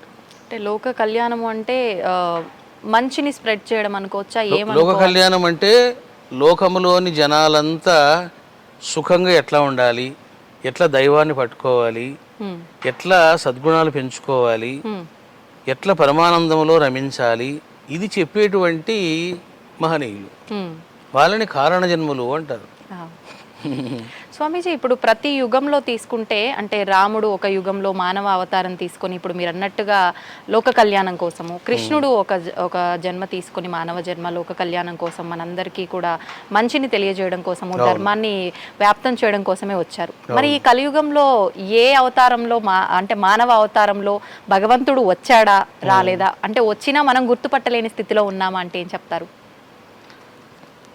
అసలు నిజం చెప్పాలంటే అమ్మా, మిగతా యుగాల కంటే కూడా ఇప్పుడు ఈ కలియుగంలోనే చాలామంది అవతార పురుషులు అవతరించారు. ఇప్పుడు మనకు కలియుగం స్టార్ట్ అయ్యి 5100 years అబౌవ్ అవుతుంది. మరి మీకు షిరిడి సాయిబాబా వచ్చాడు, రమణ మహర్షి వచ్చాడు, రామకృష్ణ పరమహంస వచ్చాడు, అక్కలకోట స్వామి వచ్చాడు, గజానన మహారాజు వచ్చాడు, వెంకయ్య స్వామి వచ్చాడు, చీరాల స్వామి వచ్చాడు, తాజుద్దీన్ బాబు వచ్చాడు, ఇంకా ఎంతమంది అవతార పురుషులు వచ్చారు చూడండి. ఈ రకంగా ఈ కలియుగంలో మంచి ఉంటుందమ్మా, చెడు కూడా అట్లే ఉంటుంది. అంటే భగవంతుడు ఒక పర్టికులర్ రూపంలో రాకపోయినా ఇంతమంది రూపంలో ఆ ధర్మాన్ని, ఆ లోక కళ్యాణాన్ని నడిపిస్తున్నాడు. ఇప్పుడు భగవంతుడు అనేవాడు మానవ రూపేనా. అది ఇప్పుడు రాముడు వచ్చాడు, రాముడు కూడా మనలాగే ఉన్నాడు. ఆయన అమ్మా మనిషి రూపంలోనే వచ్చాడు ఆయన. కృష్ణుడు వచ్చాడు, కృష్ణుడు కూడా ఆయన రూపంలో ఉన్నాడు. కాబట్టి అంతేగాని మానవునికి మించినటువంటి రూపంలో వాళ్ళు రాలేదే. మనం ఎలా ఉన్నామో, ఎలా మాట్లాడుతున్నామో, ఎలా చూస్తున్నామో అలాగే వచ్చాడు ఆయన కూడా. అంటే మానవ రూపంలోనే వస్తాడు. ఇప్పుడు ఈ కృష్ణుడు రాముడు వీళ్ళని తీసుకుంటే గనక వాళ్ళు మానవ రూపంలో వచ్చినప్పటికీ వాళ్ళు భగవంతుడి స్వరూపాలు. అయితే వాళ్ళది శరీరం అంటే రక్త మాంసాలతో కూడిన శరీరం కాదు అని చెప్తుంటారు. జ్ఞాన శరీరం అని చెప్పి అని అంటూ ఉంటారు. అయితే పుట్టుక చావు ఇవన్నీ భగవంతుడికి అవతారాలే ఉంటాయి తప్పితే ఈ పుట్టుక చావు ఇవన్నీ ఉండవు అంటుంటారు. కానీ కృష్ణుడి విషయానికి వస్తే మాత్రం ఆయన చనిపోయాడు, అవతారం చాలించాడు అని చెప్పకుండా దేహాన్ని విడిచిపెట్టాడు అని చెప్పి, మరణించాడు అని చెప్పి మానవులకు వాడిన మాటలే ఆయన విషయంలో వాడుతూ ఉంటారు. ఆయన హృదయం కూడా ఇప్పటికీ ఉంది అని చెప్పి అంటుంటారు. మరి అలా తీసుకుంటే అది భగవంతుడి యొక్క అవతారం ఎలా అని అనుకోవచ్చు అంటారు? ఇక్కడ రెండు విషయాలు ఉన్నాయమ్మా. రాముడి శరీరమైన, కృష్ణుడి శరీరమైన, షిరిడి బాబా శరీరమైన, మీ శరీరమైన, నా శరీరమైన, శరీర ధర్మం శరీరందే. There is no difference between us. శరీర ధర్మం శరీరమే. మరి ఎక్కడ డిఫరెన్స్ ఉంది రామునికి, కృష్ణునికి, మనకు ఎక్కడ డిఫరెన్స్ ఉంది అంటే సూక్ష్మ శరీరంలో ఉంది. అది this is the secret. So there is a tremendous power in the form of astral body, not physical body. మరి ఇప్పుడు బాబా కూడా పట్టుకుంటే నడవలేకపోయేవాడు. మీరు రమణ మహర్షిని తీసుకోండి, అసలు బాబా వీడియోస్ మనకు లేవు, కానీ రమణ మహర్షి వీడియోస్ చూస్తే మీకు రకమైన బాధ కలుగుతుంది. ఏంటి ఇతను మనలాగానే నడుస్తున్నాడు, బాధపడుతున్నాడు, ఇబ్బంది పడుతున్నాడు, కింద పడుతున్నాడు, దెబ్బలు తగిలించుకుంటున్నాడు అని మనకు ఒక ఫీలింగ్ వస్తుందమ్మా. Yes, there is no difference in the activities of the body. అంటే మానవుడిగా అవతారం తీసుకున్న తర్వాత భగవంతుడికి కూడా ఇవన్నీ తప్పవు అనుకోవచ్చా? తప్పవు. కానీ వాళ్ళలో ఉన్నటువంటి ఆ యొక్క ఎనర్జీ, ఆస్ట్రల్ బాడీ అది డిఫరెంట్గా ఉంటుంది. అంటే అక్కడ దెబ్బలు కింద పడినా దెబ్బలు ఆయనకి అంటే తెలియదు. ఆయన కింద పడినా ఆయనకి తెలియదు అది, కానీ మనకు తెలుస్తుంది. అయ్యో కింద పడ్డారా మహర్షి అంటాం. అట్లా అన్నమాట. స్వామీజీ, చాలా మంది ఇప్పుడు అంటే ఈ మధ్య కాలంలో కూడా ఎవరో పీఠాధిపతిని జల సమాధి చేశారు అని చెప్పి విన్నాము. అంటే అలా మామూలుగా సృష్టి ధర్మం అయితే పూడ్చిపెట్టడము లేదంటే కాల్చివేయటము ఇది, కానీ ఇలా జల సమాధి అని చెప్పి అవతారం చాలించడం, అదృశ్యం అయిపోవడం ఇలాంటివి వింటూ ఉన్నాము. నిజంగా ఇలాంటి నమ్మొచ్చు అంటారా? అంటే వాళ్ళ నిజంగా ఆ దైవత్వం స్థితికి వెళ్ళి చేస్తున్నారా లేకపోతే ఏం జరుగుతుంది అనేది అది మనం రీచెక్ చేసుకుంటే కానీ చెప్పలేమమ్మా. ఎందుకంటే జల సమాధి కావాల్సిన అవసరం కూడా ఏముంది. తాను ఇట్లే నిర్వికల్ప సమాధిలో కూర్చొని బయటికి రావచ్చు, నాకు వద్దుపోయింది ఇది బాడీ అని. ఇప్పుడు షిరిడి బాబా ఉన్నారు, కరెక్ట్ ముహూర్తం పెట్టుకున్నాడు ఆయన, విజయదశమి రోజున వెళ్ళిపోవాలి అని. అట్లా వెళ్ళిపోవడమే అంతే. అంటే కొంతమంది వాళ్ళ వాళ్ళ సాధనలు ఉంటాయి, మనం అట్లా కూడా కొట్టిపారేయలేము. జల విద్య ఉంది, అగ్ని విద్య ఉంది. కొంతమంది అగ్నిలో కూర్చొని ప్రాణం వదిలిపెట్టేస్తారు. కాబట్టి అట్లా కూడా జరిగి ఉండొచ్చు. ఇప్పుడు మీరు అన్నట్టుగా ఈ సూక్ష్మ శరీరము, ఆ రూపము, అదంతా కూడా ఆ స్థితి రావాలి అని అంటే భగవంతుడి ఆరాధన చేయాలా? ఇందాక మీరు చెప్పినట్టుగా మనం కూర్చున్న ప్రదేశంలోనే భగవంతుడి నామస్మరణ చేసుకున్నా కూడా ఆ స్థితికి వెళ్ళొచ్చు అని అన్నారు. అయితే ఇంకా ఎన్ని రకాలుగా మనం ఆ స్థితికి వెళ్ళే అవకాశం ఉంది? ఎక్కువగా ధ్యానం చేయాలి. ధ్యానము, జపం, ఈ రెండు చేసామనుకోండి, పవర్ఫుల్ థింగ్స్ ఇవి. అప్పుడు ఏమవుతుందంటే మీకు మనసులో ఆ సంకల్పం ఉండాల ముందు, ఏమని, I want to come from my body అని, నేను బయటికి వచ్చి చూడాలి అనే కోరిక మీకు ఉందనుకోండి, అప్పుడు ఆ సంకల్ప శక్తి వల్ల మీ జీవాత్మ బయటకు వచ్చేస్తుంది. పర్పస్ ఏంటి, ఎందుకు చేస్తున్నాం అనేది సంకల్పం గట్టిగా ఉండాలి. అప్పుడు ఇంకా మిరాకిల్స్ మీరు చేయొచ్చు. క్షణంలో మీరు షిరిడి పోవచ్చు, ఆ. హిమాలయాస్ పోవచ్చు, దివ్యలోకాలకు పోవచ్చు. అంటే ఆ అనుభూతి ఆత్మ సంతృప్తి అనొచ్చా? ఏం లేదమ్మా, ఇప్పుడు నేను అమెరికా చూడాలి అంటే నేను ఎలా చూస్తాను? అయితే వెళ్ళాలి, నేను ఫిజికల్ బాడీతో వెళ్తున్నా. అంతే. అప్పుడు ఫిజికల్ బాడీతో పనే లేదు, డైరెక్ట్ వెళ్ళిపోతుంది జీవాత్మ, అంతే. అంతా చూస్తుంది, ఓ సూపర్, చాలా బాగుంది అని ఉంటుంది. ఇప్పుడు కళలో చాలా మంది ఇలా ఫీల్ అవుతూ ఉంటారు. అది నిజంగా ఒక కళ కనడం వరకే తీసుకోవచ్చా, లేదంటే ఆ టైంలో నిజంగా మన అంటే ఆత్మ వెళ్ళి చూసొచ్చింది అని ఫీల్ ఎలా అనుభవించవచ్చు అంటారు? దాన్ని మనం ఎలా తీసుకోవచ్చు? ఇప్పుడు మనము స్వప్నంలో ఒక పామును చూసామనుకోండి, పామును చూస్తాము, భయపడుతూ ఉంటాము. నేను ఆ పామును చూస్తున్నాను, ఇదంతా కలే, నిజమేం కాదు అన్నటువంటి జ్ఞానం మనకు ఉంటుందా? కళలో ఉండదు. నేను చెప్పే యాస్ట్రల్ ట్రావెల్ అట్లా ఉండదు. మీ దేహం నుంచి మీ జీవాత్మ బయటికి రాగానే, ఇప్పుడు నా దేహం అక్కడ ఉంది, నౌ ఐఎమ్ ట్రావెలింగ్ అని చెప్పేసి మీకు ఆ జ్ఞానం ఉంటుంది అక్కడ. ఇప్పుడు మీ జీవాత్మ వెళ్ళి అలాగా హైదరాబాద్లో చూసింది, అలా తిరుగుతున్నప్పుడు మీకు తెలుస్తుంటుంది ఏమని, నేను చార్మినార్ను చూస్తున్నాను, అక్కడ ఎవరేం రారులే, నాకేం డిస్టర్బ్ చెయ్యరు అని కూడా నువ్వు ఆలోచిస్తుంటావు. అది జ్ఞానంతో చేస్తున్నావు. ఇప్పుడు చాలా మంది ఏం చేస్తారంటే వాళ్ళు ఊహించుకుంటారు, ఊహించుకొని కలలు కంటారు అనమాట. కాబట్టి తెలుసుకోవాలి, అది విత్ నాలెడ్జా వితౌట్ నాలెడ్జ్. జ్ఞానంతో చేస్తున్నాడా అంటే స్పృహతో చేస్తున్నాడా, స్పృహ లేకుండా చేస్తున్నాడా? ఇప్పుడు ఈ కలియుగంలో నామస్మరణ ఒక్కటే చాలు, భగవంతుడికి పెద్దగా హంగులు ఆర్భాటాలు చేసి పూజలు ఇవన్నీ చేయాల్సిన అవసరం లేదు, నామస్మరణ ఒక్కటే చాలంటారు. కానీ ఈ కలియుగ ప్రభావం వల్ల ఎక్కువగా పాపాల బారిన పడిపోతున్నాము, మళ్ళీ ఆ కర్మలు పెంచుకొని మళ్ళీ జన్మ తీసుకోవాల్సి వస్తుందని చెప్పి ఇప్పుడే ఎక్కువగా పూజలు చేస్తున్నారేమో అనిపిస్తుంది. నిజంగా ఈ పూజలు చేయాల్సిన అవసరం ఉందంటారా, లేదు అంటే నామస్మరణే సరిపోతుందంటారా? కర్మ చేయడం కూడా మంచిదేమ్మా. ఇప్పుడు ఫర్ ఎగ్జాంపుల్ చూడండి, ఇప్పుడు మనకు శివాభిషేకం ఉంది. ఈ శివాభిషేకములోన అభిషేకం అనే కర్మ ఉంది. నువ్వు ఏ ద్రవ్యంతో చేస్తావు అభిషేకం అనే దానిని బట్టి రిజల్ట్స్ ఉంటాయి. కాబట్టి ఫర్ ఎగ్జాంపుల్ మీకు బాగా బుద్ధి కుశలత కావాలి, నెయ్యితో అభిషేకం చేయాలి. నెయ్యితో, తేనెతో చేసామనుకోండి మధురమైన కంఠం వస్తుంది వాడి, తేనెతో చేస్తే. గొంతుకు సంబంధించిన వృత్తుల్లో ఉన్న వాళ్ళు తేనాభిషేకం ఎక్కువగా చేయాలి. అట్లా ఒక్కొక్క పదార్థానికి ఒక్కొక్క ప్రభావం ఉంది.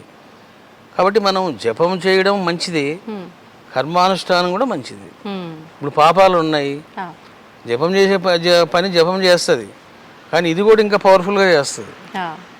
అట్లనమాట. ఓకే.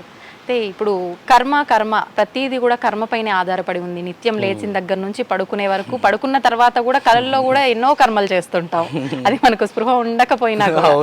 అయితే ఇప్పుడు మనం చేసే కర్మ వల్ల స్వర్గానికి నరకానికి, అంటే మనం చేసే కర్మ ఎలా ఉంది, పాపంగా చేస్తున్నామా మంచిగానా చెడుగానా, దాన్ని బట్టి స్వర్గం నరకంకి వెళ్ళేది డిసైడ్ చేయబడుతుంది అంటారు. కొంతమంది చెప్తుంటారు అసలు స్వర్గం నరకం అనేది ఎక్కడో లేదు, భూమిపైన మనం అనుభవించే వాటిల్లోనే ఉంది అంటుంటారు. నిజంగా ఈ స్వర్గం నరకం ఇలాంటి లోకాలు ఉన్నాయా, ఏంటి దాని గురించి? ఉన్నాయి. ఇప్పుడు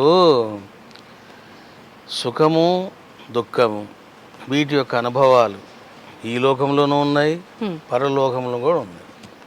స్వర్గం అనేది ఉంది, నరకం అనేది కూడా ఉంది. రెండు సత్యమే, అబద్ధాలు ఏం కావు. నిత్యం ఏదో ఒకటి చేస్తూనే ఉంటాం కదా స్వామీజీ, మరి అసలు ఈ కర్మలు తగ్గించుకొని ఎలా మనం మోక్షాన్ని పొందుతాము, భగవంతుడిలో ఐక్యం అవుతామంటారు? ఎలా సాధ్యపడుతుంది అసలు? ఇప్పుడు మనకు ఏం కావాలో ఆ బాటలో మనం నడవాలి. ఇప్పుడు ఫర్ ఎగ్జాంపుల్ నాకు డబ్బులు కావాలి అని మీరు అనుకున్నారు, సో ఏదో జాబ్ చేయక తప్పదు, ఏదో ఒక జాబ్. అదే నాకు మోక్షం కావాలి పరమానందం కావాలి మీరు అనుకున్నారనుకోండి, మీ కర్మలు మారిపోతాయి కదా. ఎంతసేపు మీరు ఏం చేస్తారు ఇప్పుడు? గ్రంథాలు చదవడము, గురువు ప్రబోధాలు వినడము, జపం చేయడము, ధ్యానం చేయడము, దీంట్లో పడతారు. సో కాబట్టి వాట్ యు ఆర్ డూయింగ్ ఆ రిజల్ట్సే మీకు వస్తాయి. అట్లా అనమాట. కానీ మనం అట్లా కాకుండా మనం ఏంటేటో చేస్తుంటాము. అవును, అటువంటి కర్మఫలాలే మనకు వస్తాయి. ఇప్పుడు కర్మని బట్టే మన మరుసటి జన్మ ఉంటుందంటారా? అంతే కదా మరి. ఇప్పుడు అందుకే మా బుద్ధుడు ఏమంటాడంటే, చాలా గొప్ప ఫిలాసఫీ చెప్తాడు ఆయన. నీ కర్మయే నీ దేవుడు, నీ యొక్క కర్మయే నీ దేవుడు అన్నాడు ఆయన. ఏమిటి? నువ్వు ఏం చేస్తావో అదే కర్మఫలంగా తయారవుతుంది. కాబట్టి నీ కర్మలు మార్చుకో అన్నాడు.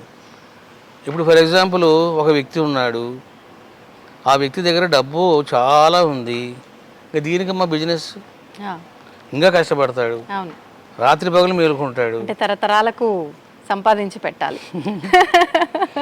కాబట్టి అట్లా కాదు. సో నాకేం కావాలి, నా లక్ష్యం ఏమిటి అనేది మనిషికి లేదు. అవును.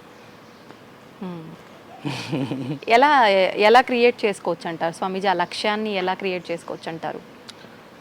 దానికి సిద్ధగురువుల యొక్క సహచర్యం చేయాలి. సహచర్యం వలన వాళ్ళు వీళ్ళు అవుతారు అంటారు కదా.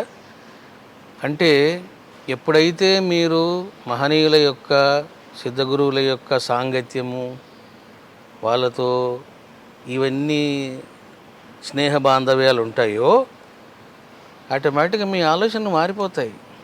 దీనికి ఎంత ఇవన్నీ, నాకేం కావాలి అసలు, ఇదేనా సాధించవలసింది అని ప్రశ్నలు కనుక పడ్డాయా అయిపోయింది, జీవితము మారిపోతుంది.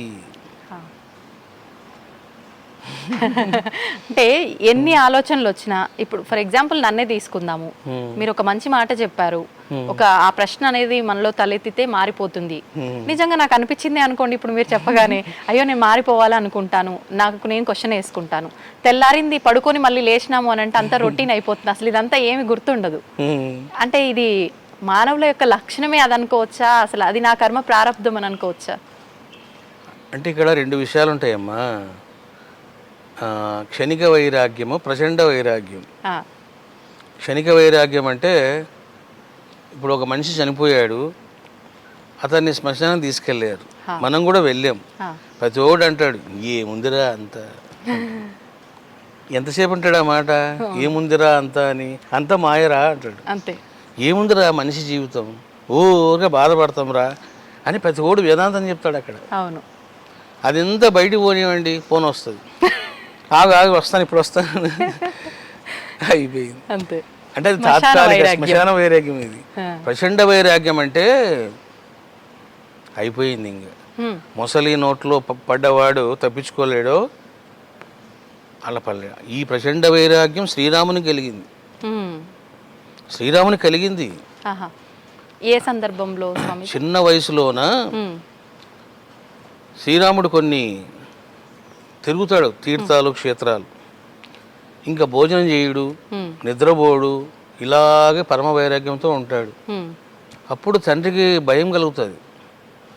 అప్పుడు వశిష్ఠ మహర్షి చెప్పినప్పుడు వశిష్ఠ మహర్షి చెప్తాడు, దశరథ, రాముడు ప్రచండ వైరాగ్యానికి గురైనాడు, ఇంకా నువ్వు ఆయనని బంధించొద్దు, కొంతకాలం ఇంకా తిరగని అంటాడు. అప్పుడు మళ్ళీ తిరుగుతాడు రాముడు. అసలుకు దశరథ మహారాజు 14 సంవత్సరాలు నువ్వు అడవులకు పోరా అని అనగానే సంతోషపడింది ఎవరంటే రాముడే. ఎందుకంటే రాముడికి తెలుసు అడవిలో ఋషులు ఉంటారు, మునులు ఉంటారు, ప్రశాంతత ఉంటుంది, విషయం లంపటం ఉండదు, వైరాగ్యం ఉంటుంది, పవిత్రత ఉంటుంది, సాధన చేసుకోవచ్చు అనే విషయాలు రాముడికి తెలుసు. అందుకే రాముడు ఏమన్నాడు, ఎస్ డాడీ అన్నాడు. ఇంకా నో అని చెప్పలే. ఒక క్షణం కూడా ఆలోచించి, అది ప్రచండ వైరాగ్యం. ఇది రాముడికే కాదమ్మా, ప్రతి మనిషికి వస్తుంది ఇది. నువ్వు నా జీవితమే తీసుకోండి, నేను బీటెక్లో ఫస్ట్ ఇయర్ స్టార్ట్ అయింది. ఏంట్రా ఈ చదువులు, అసలు నేను దేనికోసం పుట్టానురా అనేవాడిని. నా ఫ్రెండ్స్ ఉంటారు కదా, ఎవడరా బాబు వీడు విచిత్రంగా మాట్లాడుతున్నాడు అనేవాడు. అలా పోతూ ఉండేవాళ్ళం. ఏవో కొండలు కనిపించేవి. నేను అడిగేవాడిని, అరే ఆ కొండ, అంత పెద్ద కొండ అక్కడికి ఎలా వచ్చిందిరా అనేవాడిని. వీడియోనికి మెంటలా అనుకునేవాడిని అనిపించి. ఏమ్మా సరే ఏదో కష్టపడి నాన్న తిప్పలు పడి బీటెక్ పాస్ అయినా. ఇంకా ఉద్యోగం చేయాలి. నేను ఉద్యోగంలో జాయిన్ అయినా. ఆ ఉద్యోగంలో జాయిన్ అయిన 10 రోజులకే ఆ దారిలో పోతూ ఉంటాను నేను ఫ్యాక్టరీకి. ఒక ఆయన చనిపోయాడు. బోరని ఏడుస్తున్నారు. వెంటనే అంతరాత్మ ప్రబోధం, ఏంటి చూస్తున్నావు, నీ గది కూడా అంతే. ఈ ఫ్యాక్టరీ జీవితం నీకు అవసరమా, వాడు ఇచ్చే నీకు 10,000 అవసరమా, వెళ్ళిపో అని ప్రబోధం జరిగేది నాకు. ఇంకా నేను ఇంకా జాబ్ చేసేవాడిని కాదు, వెళ్ళిపోయేవాడిని. ఇంక ఎంతసేపు పుస్తకాలు చదువుకోవడం ఇట్లా చేసేవాడిని. మరి దాన్నే వైరాగ్యం అంటారు. అంటే మనకు అది ఏ సందర్భంలో కలిగింది వైరాగ్యము, ఎలా తీసుకుంటున్నాం అనేది ఆ సిచ్యువేషన్ని బట్టి ఆ మార్పు, ఆ జీవనం అనేది కొనసాగుతుందని చెప్పొచ్చు దీన్ని బట్టి. అవును. స్వామిజీ, శ్రీరాముడి టాపిక్ వచ్చింది కదా, ఎలాగో మనకు శ్రీరామనవమి రాబోతోంది. శ్రీరామనవమి అనగానే ఒక్కొక్కరికి ఒక్కొక్క సందర్భం గుర్తొస్తుంది. ముఖ్యంగా 3 విషయాల్ని మనం ఆ రోజు ప్రత్యేకంగా జరుపుకుంటూ ఉంటాం. అది రాముడి జన్మదినోత్సవంగా జరుపుకుంటూ ఉంటారు, ఆయన కళ్యాణం చేస్తూ ఉంటారు, సేమ్ టైం పట్టాభిషేకం అని చెప్పి. అసలు వాస్తవానికి ఆ నవమి తిథి యొక్క ప్రత్యేకత ఏంటి, ఆ రోజు మనం ఆచరించాల్సిన విధానాలు ఏంటి? వాస్తవంగా ఈ నవమి తిథి అనేది అమ్మవారి యొక్క తిథి. నవమి చాలా పవర్ఫుల్ తిథి అది. ఇంకా సంఖ్యాశాస్త్రం ప్రకారం నెంబర్ 9, 1 to 10, 1 to 9 తీసుకుంటే మీరు సింగిల్ డిజిట్లో 9 అనేది నెంబర్, హైయెస్ట్ నెంబర్ అది. అంటే ఆ రోజుకి ఈ నవమి తిథికి రామునికి సంబంధాలు ఉన్నాయి. అందువలన ఇంకా దానికి ఎక్కువగా వాళ్ళు ఇంపార్టెన్స్ ఇస్తారు. ఒకవేళ సంబంధం లేకపోయినా కూడా ఏం చేస్తారంటే, శ్రీరాముడు పుట్టింది నవమి రోజున కదా, కాబట్టి ఈ రోజునే మనం పట్టాభిషేకం చేద్దాం అనే ఆలోచనలు కూడా వస్తాయి. అంతేగాని ఎట్లా చేసినా ఒకటే అమ్మా. అంటే ఇంకొకటి, అరణ్యవాసం తర్వాత ఆ రోజు ఆయన మొదటిసారిగా వచ్చింది కూడా అదే అని చెప్పి, ఇదంతా వాస్తవం అంటారా? అంటే ఎవరికి తోచినట్టుగా వాళ్ళు మాట్లాడుతున్నారు కదా. ఇప్పుడు మీకు చెప్తున్నా కదా నేను, మీకు రామాయణం మీద చాలా మంది వ్యాఖ్యానాలు రాశారు. ఇంకా విచిత్రంగా రాశారు. అందువల్ల మనము ఏది సత్యమో ఏది అసత్యమో రకరకాలుగా మీరు చూస్తుంటారు యూట్యూబ్లోనే. ఇంకా అవన్నీ వింటుంటే మనకు కూడా ఆశ్చర్యం కలుగుతుంది. దేనికైనా ఒక ప్రామాణిక గ్రంథం ఉంటుందమ్మా. మీకు వాల్మీకి రామాయణమే ప్రామాణికం. కానీ ఇంకేం చేశారు, చాలామంది రకరకాలుగా ప్రక్షిప్తాలు చేసుకుంటూ పోయినారు. దానివల్ల ఏమవుతుందంటే శుద్ధమైన నీరు కూడా అశుద్ధంగా తయారవుతుంది. అట్లా కల్తీ. వాళ్ళు ఎంతో కష్టపడి రాస్తే వీళ్ళంతా కలుషితం చేయడం. అంటే ఎవరికి తోచింది వాళ్ళు రాయటం అంటారా? దాన్ని ఆధారంగా తీసుకొని రాస్తున్నాం అంటారు కదా. ఇప్పుడు అంటారు, ఇప్పుడు దాంట్లో ఆ రామాయణాల్లో కూడా చాలా రకాలు ఉన్నాయి. మీకు నార్త్ ఇండియా రామాయణం వేరు, సౌత్ ఇండియా రామాయణం వేరు, మళ్ళీ కాశ్మీర్ రామాయణం అది వేరు. ఇవన్నీ చదివానమ్మా నేను. ఇంకా చదివి ఊరుకు కామ్ కూర్చున్నా, ఎందుకు వచ్చిందని. ఎందుకనండి అలా? ఎందుకంటే రకరకాలుగా ఉంటాయి అట్లా అనమాట. అంటే ఎవరికి తోచింది వాళ్ళు మాట్లాడతారు. మనం ఏం మాట్లాడినా అది కాంట్రవర్సీ కదా మరి. అంతే. కానీ కాంట్రవర్సీ అవుతుందో లేదో పక్కన పెడితే, మీరు చదివిందే మీరు మాట్లాడుతున్నారు కదా. అవును. మరి ఎందుకు అంటే సైలెంట్ గా ఉండడం? అంటే ఇప్పుడు మనం చదివిన గ్రంథాలు, ఆ గ్రంథాలలోని సత్యాలు మనిషికి జీర్ణం చేసుకునే శక్తి లేదమ్మా. శక్తి లేదు. శక్తి లేనప్పుడు వాళ్ళు ఏం చేస్తారంటే లేనిపోని ఆరోపణలు చేస్తారు. అదనమాట. ఇప్పుడు రాముడు అవతార పురుషుడు, అవును. ఉం? రామాయణం ఉత్తమ కావ్యం, ఆ, అంత మంచిదే. ఆ, ఉం? అంతవరకు మనం ఉంటే చాలు కదా. ఆ, మనం అది ఇది అని అన్నాం అనుకోండి, లేని పోనివన్నీ చెప్తారు. ఆ. ఇప్పుడు రాముడు సీతని ఆదర్శంగా తీసుకోవాలి ప్రతి ఒక్కరు కూడా అని అంటుంటారు. ఉం. అంటే మళ్ళీ దాన్ని విమర్శించే వాళ్ళు కూడా ఉంటారు. మంచిని మంచిగా తీసుకునే వాళ్ళు ఉంటారు, దాన్ని చెడుగా తీసుకునే వాళ్ళు ఉంటారు. అది వాస్తవం అయినప్పటికీ ఉంటారు ఉంటారు. అయితే ఇప్పుడు ఎందుకు ఆదర్శంగా తీసుకోవాలని దాంట్లో మూర్ఖంగా వాదించే వాళ్ళు మాట్లాడే విషయం ఏంటంటే, ఎందుకని అంటే ఆ అరణ్యవాసం అని చెప్పి అన్ని సంవత్సరాలు అలా తీసుకెళ్ళి తర్వాత వాళ్ళిద్దరి అంటే ఎడబాటు ఇవన్నీ కూడా ఆదర్శంగా తీసుకోవడం వల్ల మాకు వచ్చే లాభం ఏంటి, ఇది ఒక్కటే చూస్తున్నారు తప్ప అంటే వాళ్ళు విడిగా ఉన్నా ఎలా ఉన్నా అరణ్యవాసం చేసిన వాళ్ళ యొక్క మధ్య ఆ అనుబంధం అనేది ఎలా ఉందో ఇది మర్చిపోతున్నారనే చెప్పాలి. అవును. మీరేం చెప్తారు దాని గురించి? ఇప్పుడు దేవతలైనా మానవులైనా ఎవరైనమ్మా సంబంధ బాంధవ్యాలన్నీ కూడా మనసు మీద ఆధారపడి ఉంటాయి. హ్మ్. ఆ మనసును దాటితేనే ఎవరికైనా ఆనందం పరమానందం, హ్మ్. అట్లనమాట. హ్మ్.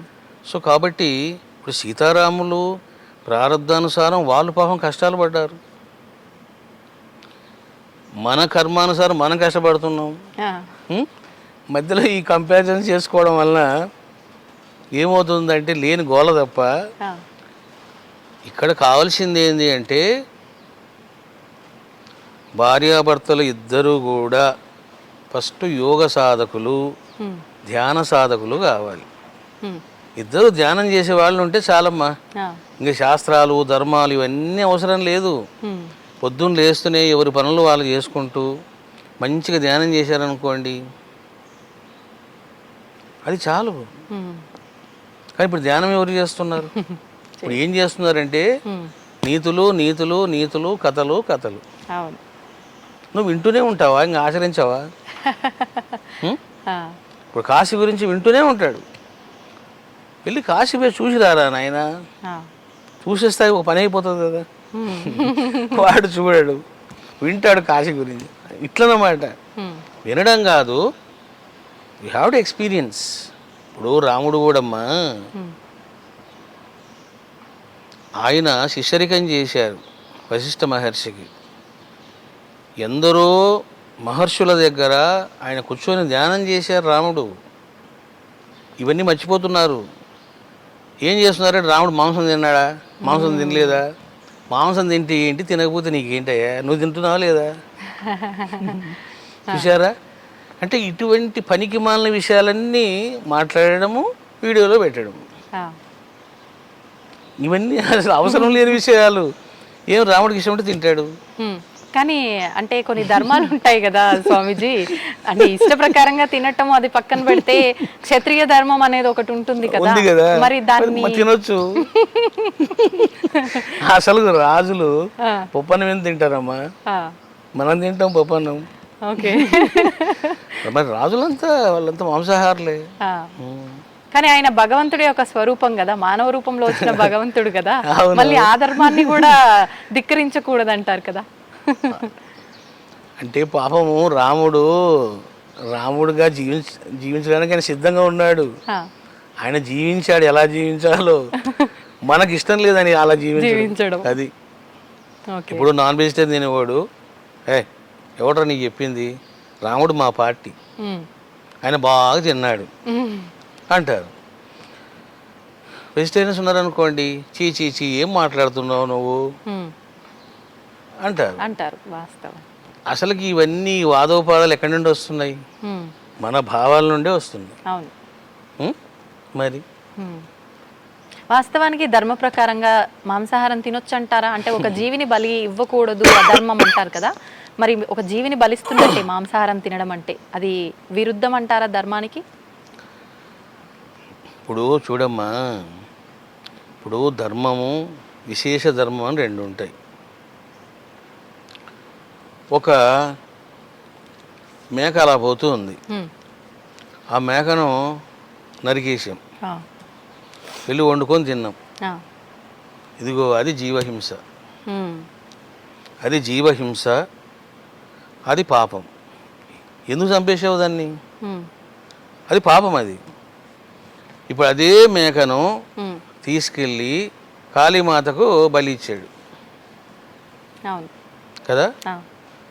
మరి అది పాపమా పుణ్యం అంటే పుణ్యం. అది ఎట్లాంటి పుణ్యము అని అంటే ఎప్పుడైతే ఆ మేక అమ్మవారి దగ్గరికి వెళ్తుందో, ఎప్పుడైతే బలి ఇవ్వబడుతుందో, చూసారా బలి అనే పదం వెరీ పవర్ఫుల్ పదం. అది ఆ బలి అనే పదం అర్థం తెలియకనే చాలామంది రకరకాలుగా ఊహించుకుంటారు. ఎప్పుడైతే బలి ప్రదానం జరిగిందో ఆ మేకలో ఉన్న జీవాత్మను అమ్మవారు ఉద్ధరిస్తుంది. అది రహస్యం. బలి సూత్రం తెలుసుకోవాలి అంటే జీవాత్మ దైవము ఏం చేస్తాడు అనేది ఇంపార్టెంట్. అక్కడ కాళీమాత స్వీకరించేది అదే కదా, ఆ మేక మాంసాన్నే కదా, మేక రక్తంనే కదా. మరి హాస్టల్గా ఉన్న జీవాత్మ ఉంది కదా మేకలో, మళ్ళీ ఆ జీవాత్మని ఏం చేస్తుంది అమ్మ అని అంటే ఉత్తమ జన్మను ప్రసాదిస్తుంది. అంటే దాని జన్మకు అక్కడికి విముక్తి పొందింది అంతే. జంతు జన్మ పోయి ఇప్పుడు మనిషిగా పుడుతుంది ఇంకా మేక. చూసారమ్మా, అందుకనే మీకు ద్వారకామాయిలో బాబావారే స్వయంగా వెళ్ళి ఆయన ద్వారకామాయిలో మేకను బలిచ్చేవాళ్ళు. అట్లా బలిచ్చినప్పుడు ధూమాల్ అనే భక్తుడు చూస్తాడు. అతను బ్రాహ్మణ్. బాబా आपने महात्मा है, सिद्ध पुरुष है, क्या करता है बाबा, क्यों ऐसा मारना मस्जिद में, ये द्वारका में है टेम्पल है ना, क्यों मारना ऐसा, ये జీవహింస होता ना అన్నాడు. అప్పుడు బాబా అన్నారు, రే ఎవడు చంపుతాడో వాడే సద్గతినిస్తాడు అన్నాడు. చూశారా, మరి ఈ మాట అన్నది ఎవరమ్మా? షిరిడి సాయిబాబా.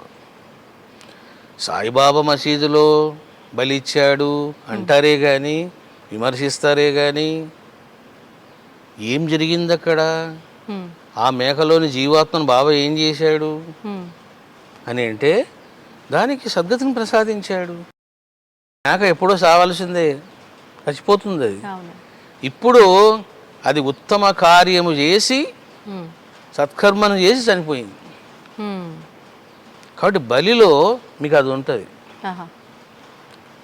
అంటే ఈ బలి ఇచ్చే విధానం కూడా అంటే మనకు శాస్త్రాల్లో ఎక్కడా లేదని కొంతమంది చెప్తూ ఉంటారు. ఈ బలి ఇచ్చినప్పుడు కూడా అంటే జంతు బలి కన్నా కూడా మనకు గుమ్మడికాయ కూడా బలి ఇవ్వచ్చు, దానికి ఆల్టర్నేట్ గా భగవంతుడు ఏమైనా అంటే అమ్మవారికే ఎక్కువగా మనం ఈ బలులు ఇస్తూ ఉంటాం, ఎక్కువగా గ్రామాల్లో చూస్తూ ఉంటాం ఈ జంతు బలు అనేది.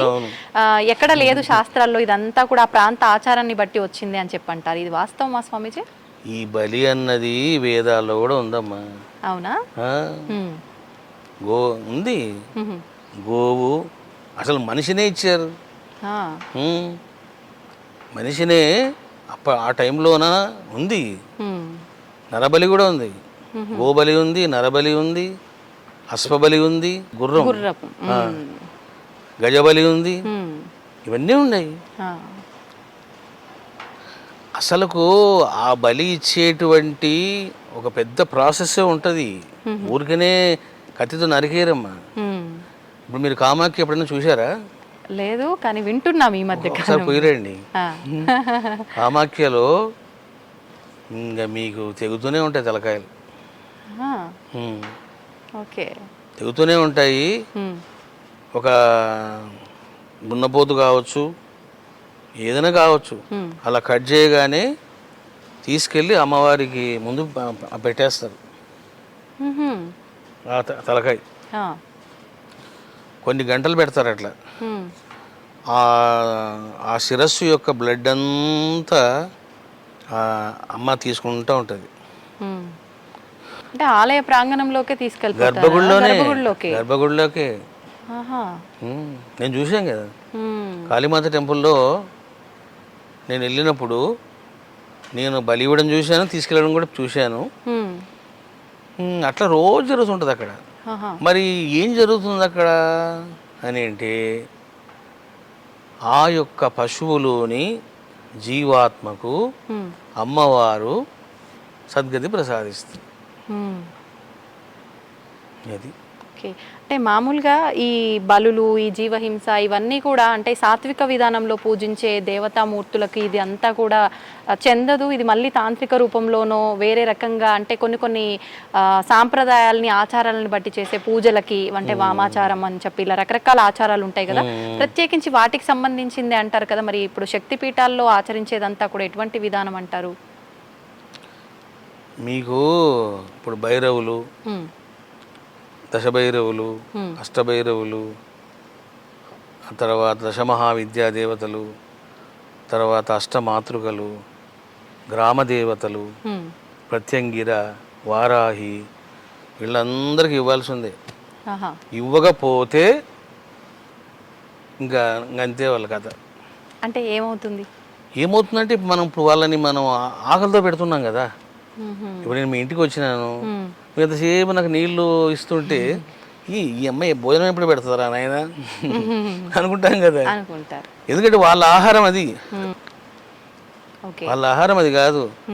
మనం ఇంత పప్పన్నం పెట్టి అమ్మా తినమ్మా తినమ్మా అంటే తినదు.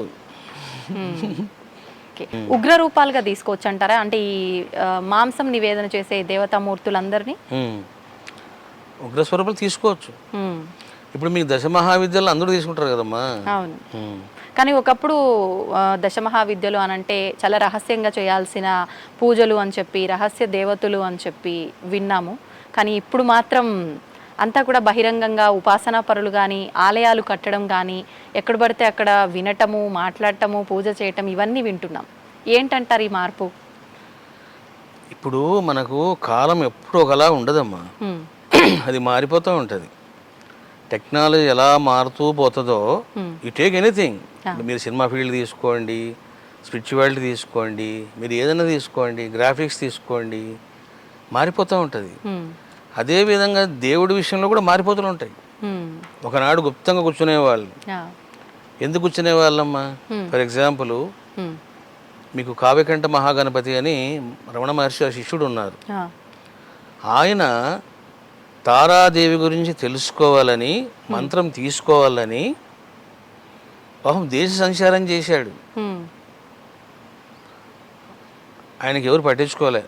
మంత్రం ఇవ్వలే, డబ్బులు అనేవాళ్ళు. మరి ఇట్లా పరిస్థితి ఉన్నప్పుడు ఎంతమంది ట్రై చేస్తారు అట్లా? ఇప్పుడు డబ్బులు ఇవ్వడానికి డబ్బులు ఉండాలి కదా ఆయన దగ్గర, లేవు ఆయన దగ్గర.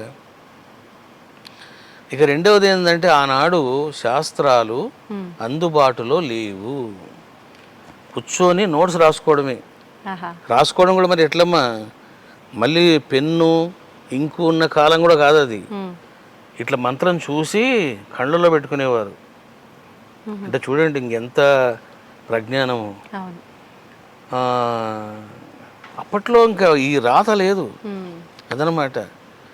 నెమ్మదిగా ఏదో తాటాకుల మీద రాయడం అట్లా ప్రారంభమైంది నెమ్మదిగా. ఇప్పుడు మరి కాలం ఎట్లుంది? కాలం మారిపోయింది. మీకు చిన్న ఎగ్జాంపుల్ చెప్తాను చూడండి. ఇప్పుడు కామాఖ్యలోనే మీరు నాకు మంత్రోపదేశం చేయండి స్వామి అన్నారు అనుకోండి, ప్రతి మనిషి దగ్గర 1,50,000 లాగుతారు. ఎంతమ్మా? 1,50,000. ఒక బీజాక్షరం చెప్పడానికి. అది కూడా నేనే సాక్షిని. నేను వెళ్ళాను ఏం తెలియకుండా. నాకు ఉపదేశం చేయండి స్వామి అన్నాను. అప్పుడు క్యా కర్తా అన్నారు.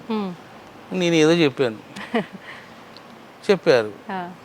పూజ ఉంటుంది, ద్రవ్యాలు ఉంటాయి, 1.5 lakhs రెడీ చేసుకో, డబ్బులు ఉంటే రా అన్నాడు.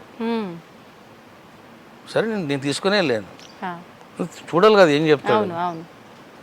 ఏం చెప్పాడమ్మా? జస్ట్ అమ్మవారి బీజాక్షరం ఇంకా అన్నాడు అంతే. కథం దాని 1,50,000. నేను దశమహావిద్యా దేవతలకు సంబంధించినటువంటి 140 మంత్రాలు సభాముఖంగా చెప్పేసిన. కామాఖ్యకి వెళ్ళినప్పుడు కొంతమంది సాధకులు నన్ను కలిసేవాళ్ళు. గురువుగారు ఉపదేశం మాకు దొరకడం లేదు, ఏంట్రా నీ బంధోపదేశం, సిద్ధగురువులో చూడండిరా అన్నీ చెప్పాను మంత్రాలు అన్నాను. బ్యూటిఫుల్, అన్నీ అందుబాటులో ఉన్నాయి, నువ్వు అందుకోవడమే. ఎందుకంటే కాలం అట్లా వచ్చింది ఏమ్మా. మరి ఒకప్పుడు మనము స్పీచ్ చెప్పాలి అంటే మనకు టీవీ ఛానల్ కావాలి. అవును. ఇప్పుడు ఏముంది, ఒక్కొక్కరికి ఒక ఛానల్ వచ్చింది. స్వామీజీ, ఇప్పుడు మనం ఎలాగో కామాఖ్య గురించి మాట్లాడాము. నేను విన్నది కామాఖ్య గురించి మామూలుగా ఇప్పుడు మీరు చెప్పిన విధానం అంతా కూడా కొంతమంది చెప్పడం జరిగింది అది అక్కడ ప్రాంత ఆచారము, అది ఒక ఆచారాన్ని ఫాలో అవుతూ అక్కడ చేసే విధానము అని చెప్పి. కానీ మనం చూసాము అటువంటి పూజలు, అక్కడ జరిగే పూజలన్నీ కూడా మన దగ్గర తీసుకొచ్చి ఇక్కడ చేసిన వాళ్ళు కూడా చాలా మంది ఉన్నారు. అది కరెక్టే అంటారా అలా చేయడం? అంటే ఏ ప్రాంతాన్ని బట్టి ఆ ప్రాంతంలో చేస్తుంటారు కదా మామూలుగా. అట్లేం లేదమ్మా. ఇప్పుడు కామాఖ్యలో ఉంది, మన పీఠంలో కూడా ఉంది కదా. అవును. అంటే మనం విగ్రహం పెట్టలేదు ఇక్కడ. ఎప్పుడైతే మనం విగ్రహం పెడతాము, we have to do sacrifice. మనం చేయక తప్పదు అది. మనం గెస్ట్ని పిలవకూడదు, పిలిచిన తర్వాత మనం ఆతిథ్యం ఇవ్వాలి వాళ్ళు కదా. కాబట్టి తప్పకుండా చేయాల్సిందే. ఇప్పుడు మేము కూడా దశమహావిద్యా దేవతలు రాకముందు ఇక్కడ నివేదన లేదు మాకు. సుమారుగా ఒక 8 years నుంచి ఎక్కడ మాంసాహార నివేదన చేయడం లేదు మన పీఠంలో. 8 years నుంచి. ఎప్పుడైతే వాళ్ళు వచ్చారో చేయక తప్పదు, చేయాల్సిందే, రూల్ అది. అట్లా అన్నమాట. చేయలేదనుకోండి వాళ్ళు ఆగ్రహం చూపిస్తారు. చేసామనుకోండి చాలా అనుగ్రహం చూపిస్తారు. రెండు ఉంటాయి వాళ్ళ దగ్గర. స్వామీజీ, ఇప్పుడు ఎలాగో మీరు ఆలయం టాపిక్ అనేది మీరే తీసుకొచ్చారు కాబట్టి అసలు ఎందుకు వచ్చింది ఈ ఆలోచన మీకు ఇక్కడ ఆలయం నిర్మించాలి అని చెప్పి? ఇంత విశాలమైన ప్రాంగణంలో, ఇన్ని ఎకరాల విస్తీర్ణంలో. ఇంకొకటి, మామూలుగా ఆలయం నిర్మిస్తే ఏదైనా అంటే ఒక భగవంతుడికి సంబంధించిన మూలంగా తీసుకొని ఉప ఆలయాలు ఒకటో రెండో మామూలుగా చూస్తుంటాం. కానీ జ్యోతిర్లింగాల కానుంచి మనం ఇప్పుడు మాట్లాడుకున్నట్టుగా అమ్మవార్ల కానుంచి ప్రతి ఒక్కటి, శివలింగాల్లో కూడా కొన్ని వేల శివలింగం, సుమారు 1700-2000 శివలింగాలు ఏదో అని చెప్పి విన్నాను. మళ్ళీ అందులో కొన్ని నీళ్లలో ఉండేవి, కొన్ని లోహాలతో తయారు చేసినవి, ఇలా రకరకాల ప్రత్యేకతలన్నీ కూడా ఈ ఆలయంలోనే దాగున్నాయి అనిపిస్తుంది. ఎందుకని ఇదంతా కూడా మీరు ఎందుకు చేశారు ఈ విధంగా? ఇదంతా కూడా దైవ సంకల్పం అమ్మా. ఇది మనుషులు ఆలోచించేది కాదు, మనుషులు సాధించేది కూడా కాదు. నేను మామూలుగా విశాఖపట్నంలో షిరిడీ సాయి అనుగ్రహ పీఠం పెట్టాను. అది ఒక రెంట్ హౌస్లో పెట్టాము. మరి ఏం జరిగింది, భక్తుల ఫ్లోటింగ్ పెరిగిపోయింది, ఇబ్బందులు పడ్డారు. అప్పుడు ఒక ల్యాండ్ చూడండి అన్నాం. మరి ల్యాండ్ చూడాలి అంటే మరి కనీసం మన లెక్క ప్రకారం, నా లెక్కల ప్రకారం ఒక 100 ఎకరాలైనా ఉండాలిరా బాబు అనుకున్నాం. సో ఆ విధంగా ఈ స్థలం కొనడం జరిగింది. మరి అసలు స్థలం కొనక ముందు నాకు అసలు ఏమైనా ఆలోచన ఉందా ఈ శివలింగాలు పెట్టాలని? ఏమీ లేదు. అప్పట్లో ఏంటంటే భక్తులు స్పీచ్లు వినడానికి వస్తారు, వాళ్ళు ఉండడానికి ఇండ్లు కావాలి, ఒక పెద్ద హాల్ కావాలి. ఇదే మా కాన్సెప్ట్. వాళ్ళ సౌకర్యాన్ని మాత్రమే చూసారు అప్పట్లో, అంతే. ఉంటే ఒక ఆలయం పెట్టుకుందాము, ఇట్లా ఆలోచనలు ఉన్నాయి. కానీ అది ఏం జరిగింది, ఉన్న డబ్బులన్నీ పెట్టి మొత్తం ల్యాండ్ కొన్నాం. అప్పుడు నేను మొత్తం డబ్బులన్నీ అయిపోయినాయి. మీ స్వంత డబ్బులే? భక్తులు ఇచ్చిన డొనేషన్స్, మా ప్రాపర్టీస్ అవన్నీ అయిపోయినాయి. బంగారు లింగం ఉంది కదా, అప్పుడు అక్కడే కూర్చున్నా నేను. ఏమి లేదు, అంత నిర్మానుష్యం, కొండలు, రాళ్ళు, రప్పలు ఇట్లా ఉండేవి. ఏందయ్యా శివ, మరి డబ్బులన్నీ పెట్టేశాను, ఇంకా ఏం చేయాలి ఇక్కడ నేను? అసలు కాంపౌండ్ వాళ్ళు కట్టడానికి మళ్ళీ ఒక 10 కోట్లు కావాలి. ఏంటో అంత అయోమయంగా ఉందని చెప్పేసి నేను అలా దిగులుగా కూర్చున్నా. అప్పుడు శివుడు విజన్ ఇచ్చాడు నాకు. ఏమనంటే, నువ్వు సహస్రలింగాలు పెట్టు. అది సహస్రలింగాలు పెట్టు అన్నప్పుడు అప్పుడు ఫస్ట్ పెట్టింది అక్కడేమ్మా. ఫస్ట్ లింగం అక్కడే పడింది, స్త్రీలింగేశ్వరుడు. చూడండి, అక్కడికి బంగారు లింగమే వచ్చేసింది. అంటే అట్లా ఆ రకంగా ఫస్ట్ సహస్రలింగాలు పెట్టడము. ఆ సహస్రలింగాలు పెట్టిన తర్వాత ఏమైందంటే వేదం పట్టుకున్నా నేను. ఈ వేదంలోన మహర్షులు ఉన్నారు, అసలు వాళ్ళ పేర్లు కూడా ఎవరు తెలియదు. అరే ఇంత గొప్ప మహర్షులు మనం ఏం చేయలేకపోతున్నాం, ఏం చేయాలరా బాబు అనుకున్నప్పుడు ఇంకో విజన్ ఏమని, నువ్వు ఋషిలింగాలు అంటే ఋషుల యొక్క శుభనామాలపై శివలింగం పెట్టు. ఎందుకంటే వాళ్ళంతా ఇప్పుడు జ్యోతి స్వరూపంగా ఉన్నారు, నిరాకార స్వరూపంగా ఉన్నారు. నువ్వు లింగం పెడితే వాళ్ళు కొలువై ఉంటారు అని ప్రేరణ రావడంతో ఋషిలింగాలు స్టార్ట్ చేశాం. అట్లా ఋషిలింగాలు, మునిలింగాలు, నక్షత్ర లింగాలు కూడా ఉన్నాయి, నవగ్రహ లింగాలు, నక్షత్ర లింగాలు అన్నీ వచ్చేసినాయి. ఇంకా 1 by 1 అంత వరుస పెట్టి వచ్చేసారు అందరూ. ఇంకా జలలింగాలు ఇట్లా నిర్మాణం జరిగిందమ్మా. ఇది నేను ఊహించింది కాదు, అసలు ప్లాన్ చేసింది కూడా కాదు.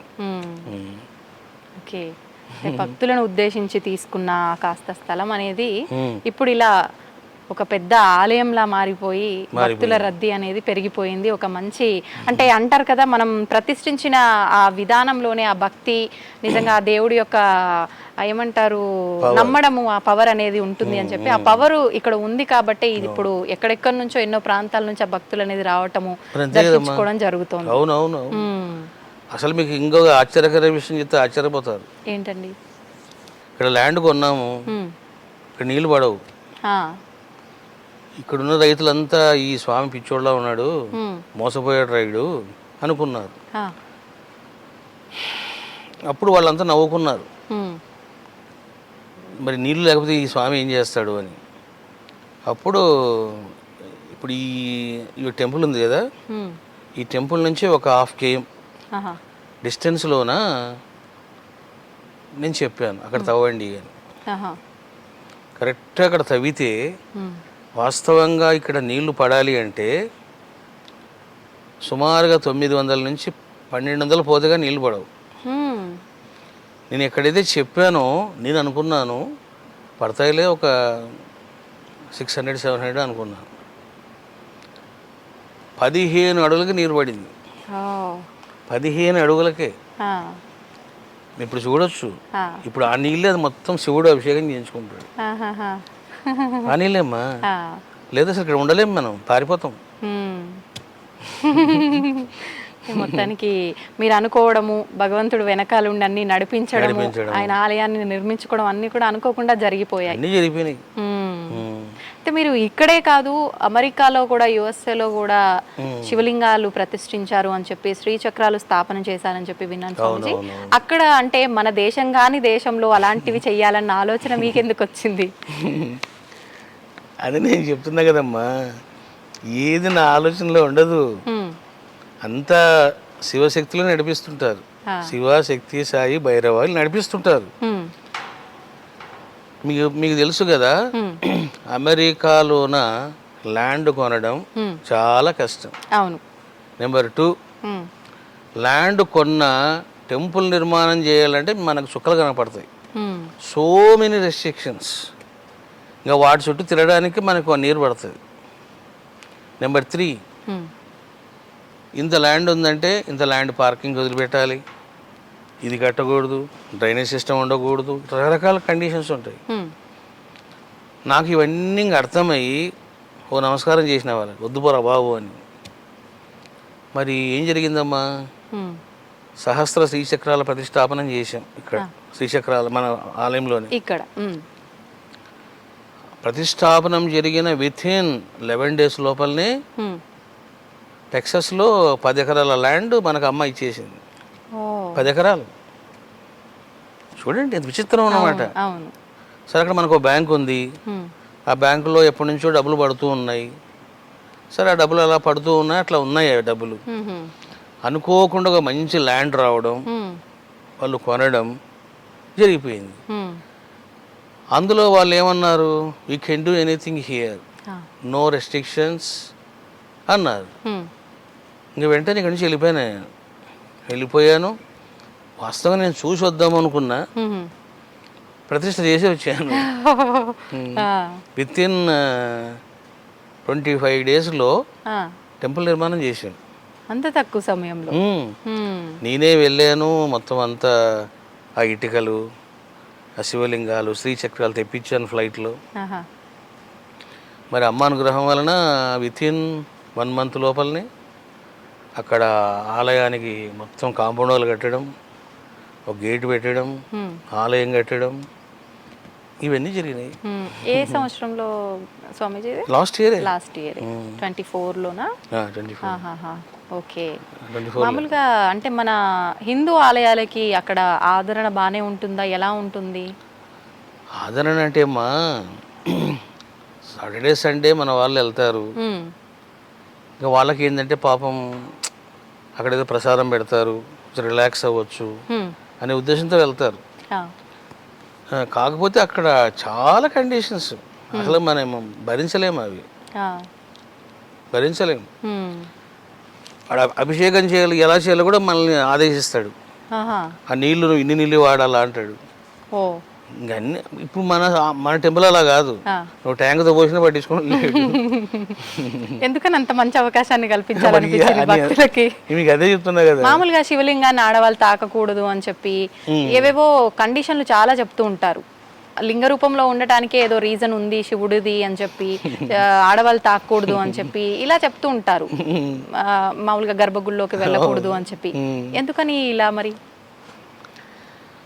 ఇప్పుడు నేను చెప్తున్నా కదమ్మా, పుర్రెకో బుద్ధి అన్నట్లు వాళ్ళ భావాలని స్త్రీల మీద రుద్దారు. ఇప్పుడు శ్రీమూర్తికి మ్యాక్సిమం 4 రోజులే. ఆ 4 రోజులు ఆమె ఏం చేయకూడదు. అది అంతే ధర్మం, అది ప్రకృతి స్వభావం. అంతేగాని ఇంకా రిమైనింగ్ 26 daysలో షీ కెన్ డూ ఎనీథింగ్, ఏమైనా చేయొచ్చు. ఈ పురుషుడే తాగాల లింగాన్ని, శ్రీమూర్తి తాకొచ్చు. దేవుడు ఎవరు సొత్తు? అందరి సొత్తు ఆయన. అట్లన్నమాట. ఇవన్నీ మనుషులు క్రియేట్ చేసినవి అమ్మా. గీతలు గీసి ఇంకా నువ్వు గీతలో ఉండు, ఇంకా దానికి బలైపోవడమే వాడు. అంతే, చెప్పింది ఆచరిస్తూ వెళ్ళడము, అదే తరచూ ఇంకా కొనసాగ. దాన్నే సాంప్రదాయం ఇంకో పేరు పెట్టడం. అవును అవును, మా వంశ పారంపర్యంగా వస్తుంది, ఇది ఇలానే ఉండాలి, ఇలాంటి టర్మ్స్ అండ్ కండిషన్స్ అన్ని అప్లై చేస్తారు. అంటే చారస్థాలు మోసుకొని పోతారు. అవును, అంటే ఇప్పుడు ఎలా అయిపోయిందంటే మన హిందూ ధర్మం, సనాతన ధర్మం అంటేనే ఈ పూజలు ఇవన్నీ, పునస్కారాలు ఇవన్నీ అంటేనే ఒక మూఢనమ్మకంగా అని భావించే తత్వానికి కూడా హిందువులే వెళ్ళే పోకల్లో కూడా వెళ్తున్నారు ఇలాంటి వాటి వల్ల.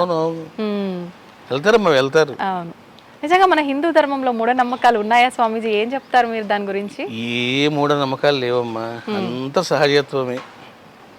నేను చెప్పాను కదా మీకు. అవును, ఇప్పుడు అణువులో పరమాత్మ ఉన్నాడు. నేను చెప్తున్నాను, మీరు టెంపుల్కి వెళ్ళి కొబ్బరికాయ కొడితే మీకు ఏ ఫలం వస్తుందో, అరే వేదములో ఇట్లా చెప్పబడింది అని చెప్పేసి మీరు రాయి పెట్టి కొబ్బరికాయ కొట్టండి, నేను చెప్తున్నా మీకు అదే ఫలం వస్తుంది. మన నమ్మకం, మీ నమ్మకము, మీ అవగాహన, మీ జ్ఞానం. చూసారా, ఎందుకంటే అందులో ఉన్నాడు ఆయన. ఇప్పుడు ఆకాశం ఎక్కడుంది? పైన కనిపిస్తుంది. అంతటా ఉంది, అంతటా ఉంది. నువ్వు ఎక్కడ తలకాయ పెడితే అక్కడ ఉంది. అంతే. కుండలో మట్టి ఎక్కడ ఉంది? ఉన్నదంతా మట్టే కదా. ఎక్కడుంది కాదు, ఎక్కడ లేదు చెప్పు. అంటే మన భావము, మన జ్ఞానము, మన పవిత్రత, ఇవన్నీ రోల్ చేస్తాయమ్మా. కిగుం శిలాయచ అంటుంది వేదం. కిగుం శిలాయచ అంటే రాళ్ళ రప్పల్లో కూడా ఉండేవాడా అని అర్థం. అది మనం ఏం చేస్తాం, కాళ్ళు తను కూడా పోతాం. ఎందుకంటే అది రాయి, అది రాయి. అంతే. చూసారా, ఇటు పోయి మళ్ళీ మనం భావన అనే కాన్సెప్ట్ దగ్గరికే వస్తుంది కదా ఇది. అంటే మనం ఎలా భావిస్తే అలా, అది రాయిలా భావిస్తున్నాం కాబట్టి రాయిలానే. యథా దృష్టి తత్ఫలం యు విల్ గెట్. అంతే, దృష్టి ఎలా ఉంటుందో మనం పొందేటువంటి ఫలం కూడా అట్లే ఉంటుంది. మతి ఎంతో గతి అంతో. కానీ అంటే మన ఆలోచన విధానం మతి అంటే మన బుద్ధిని బట్టి అనే కదా అర్థం. మరి మన కర్మను బట్టి అంటారు కదా స్వామీజీ, ఎలా తీసుకోవాలి మరి? ఇప్పుడు ఇది బుద్ధిని బట్టి తీసుకోవాలా, కర్మను బట్టి తీసుకోవాలా? అంటే అమ్మా, బుద్ధి కూడా కర్మానుసారమే పనిచేస్తుంది. ఇప్పుడు ఒక వ్యక్తి బాగా కీబోర్డు వాయించాడు అది ఈ జన్మలో, అతడు చనిపోయాడు. హ్మ్. ఇప్పుడు ఎక్కడో పుట్టాడు. హ్మ్. పుట్టి ఆ హార్మోనియం చూడనంత వరకే అతను అలా ఉంటాడు. ఆ. ఎప్పుడైతే హార్మోనియం మీద కళ్ళు పడ్డాయో, ఏమంటే నేను కూడా కొంచెం ఒకసారి వాయిస్తానండి అంటాడు. ఏందా నువ్వు వాయించేది అన్నామనుకో, అలా వాయించేస్తాడు అంతే.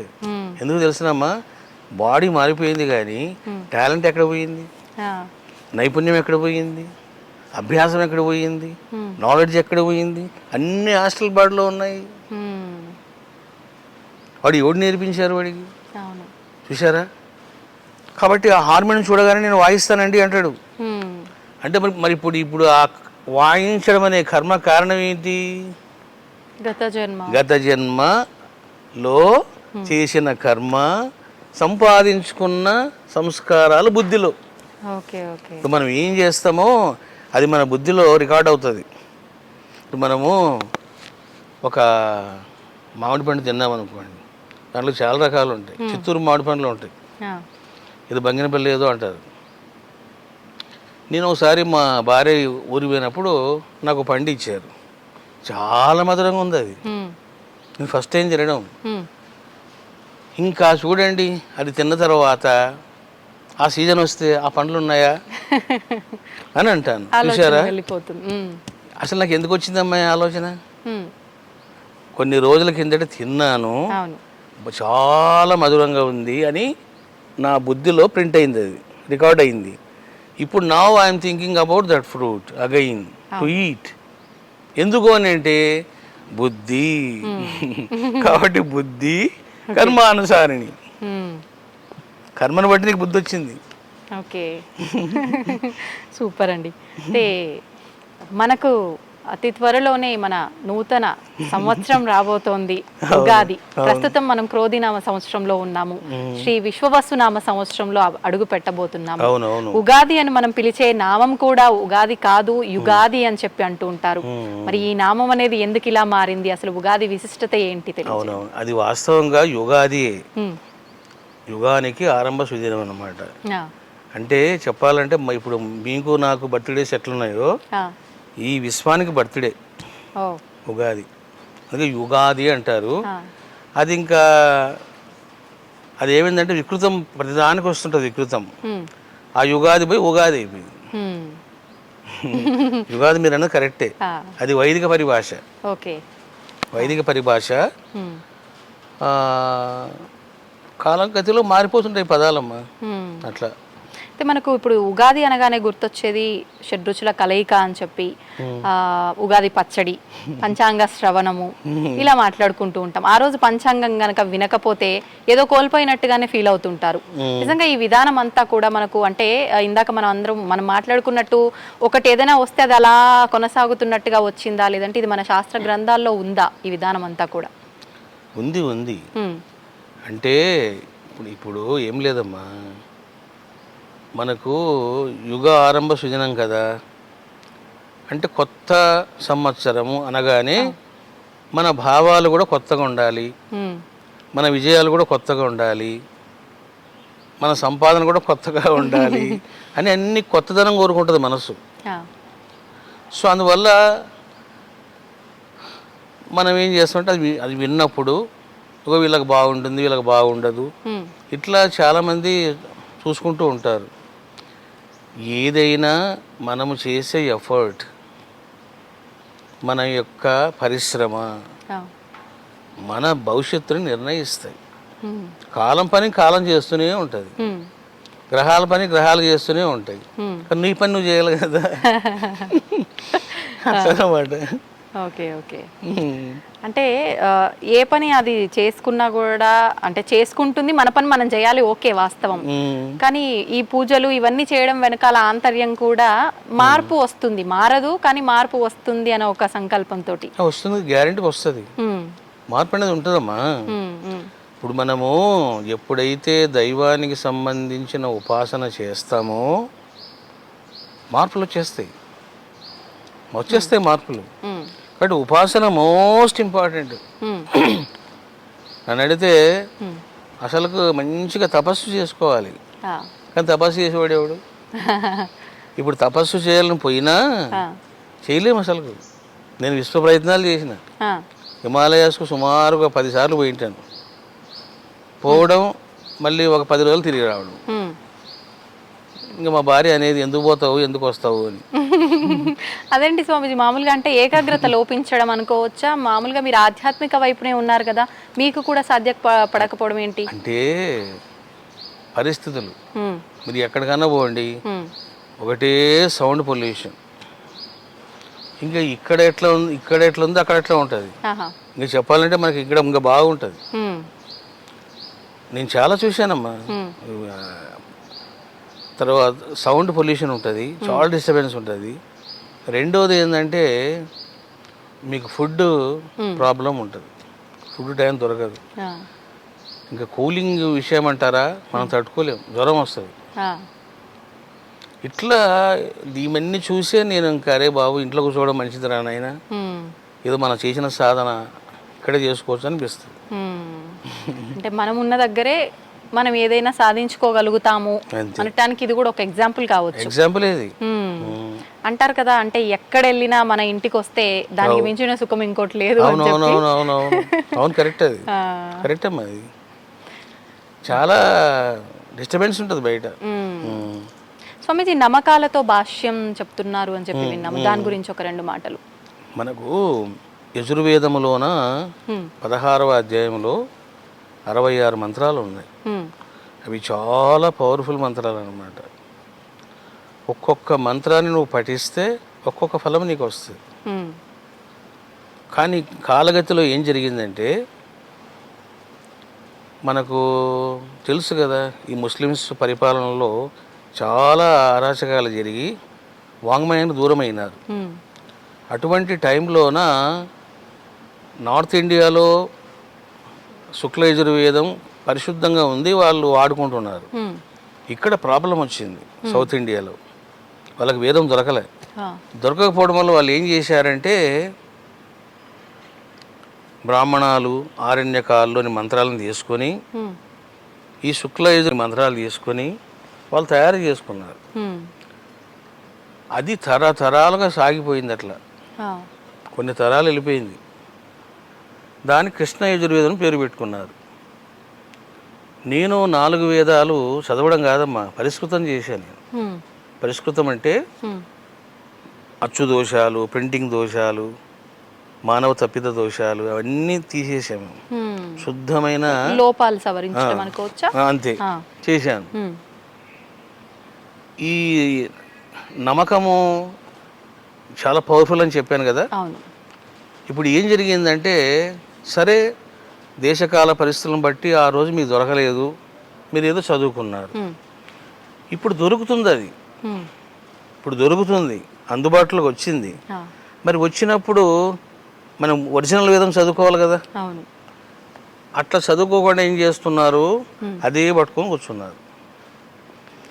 అందుకని నేను చెప్పాను, ఓ, మీరు దేశకాల పరిస్థితులను బట్టి దోషాలతో కూడిన ఉమ్, వాంగ్మయము మంత్రాలు చేసుకున్నారు. ఉమ్, ఇప్పుడు మీకు ఆ కర్మ ఎందుకు అని చెప్పేసి నేను 2 చెప్తున్నాను. ఉమ్, శుక్ల యజుర్వేదం, కృష్ణ యజుర్వేదం, ఎక్కడెక్కడ దోషాలు, ఎక్కడెక్కడ తప్పులు ఉమ్, చెప్పి భక్తులందరి చేత ఆహా, పఠింపజేస్తున్నాను, నేర్పిస్తున్నాను. ఉమ్, అందులో ఉన్న స్వరజ్ఞానము, ఉమ్, వ్యాకరణము, సంస్కృతము ఇవన్నీ కూడా చెప్తున్నా. ఉమ్, ఇంకా దానివల్ల ఏమవుతుందంటే నమ్మకం అనేది అందరికి వచ్చేస్తుంది. ఆ, చక్కగా వాళ్ళ ఇంట్లో వాళ్ళు కూర్చొని ఉమ్, శివలింగం ముందు పెట్టుకొని ఆ బొక్కు పట్టుకొని హాగా నీళ్ళు పోసినా చాలా మీద. అద్భుతం. శివుడు అంటేనే నమ్మక చమకాలతో పూజ కాబట్టి ఇంకా అద్భుతం అది.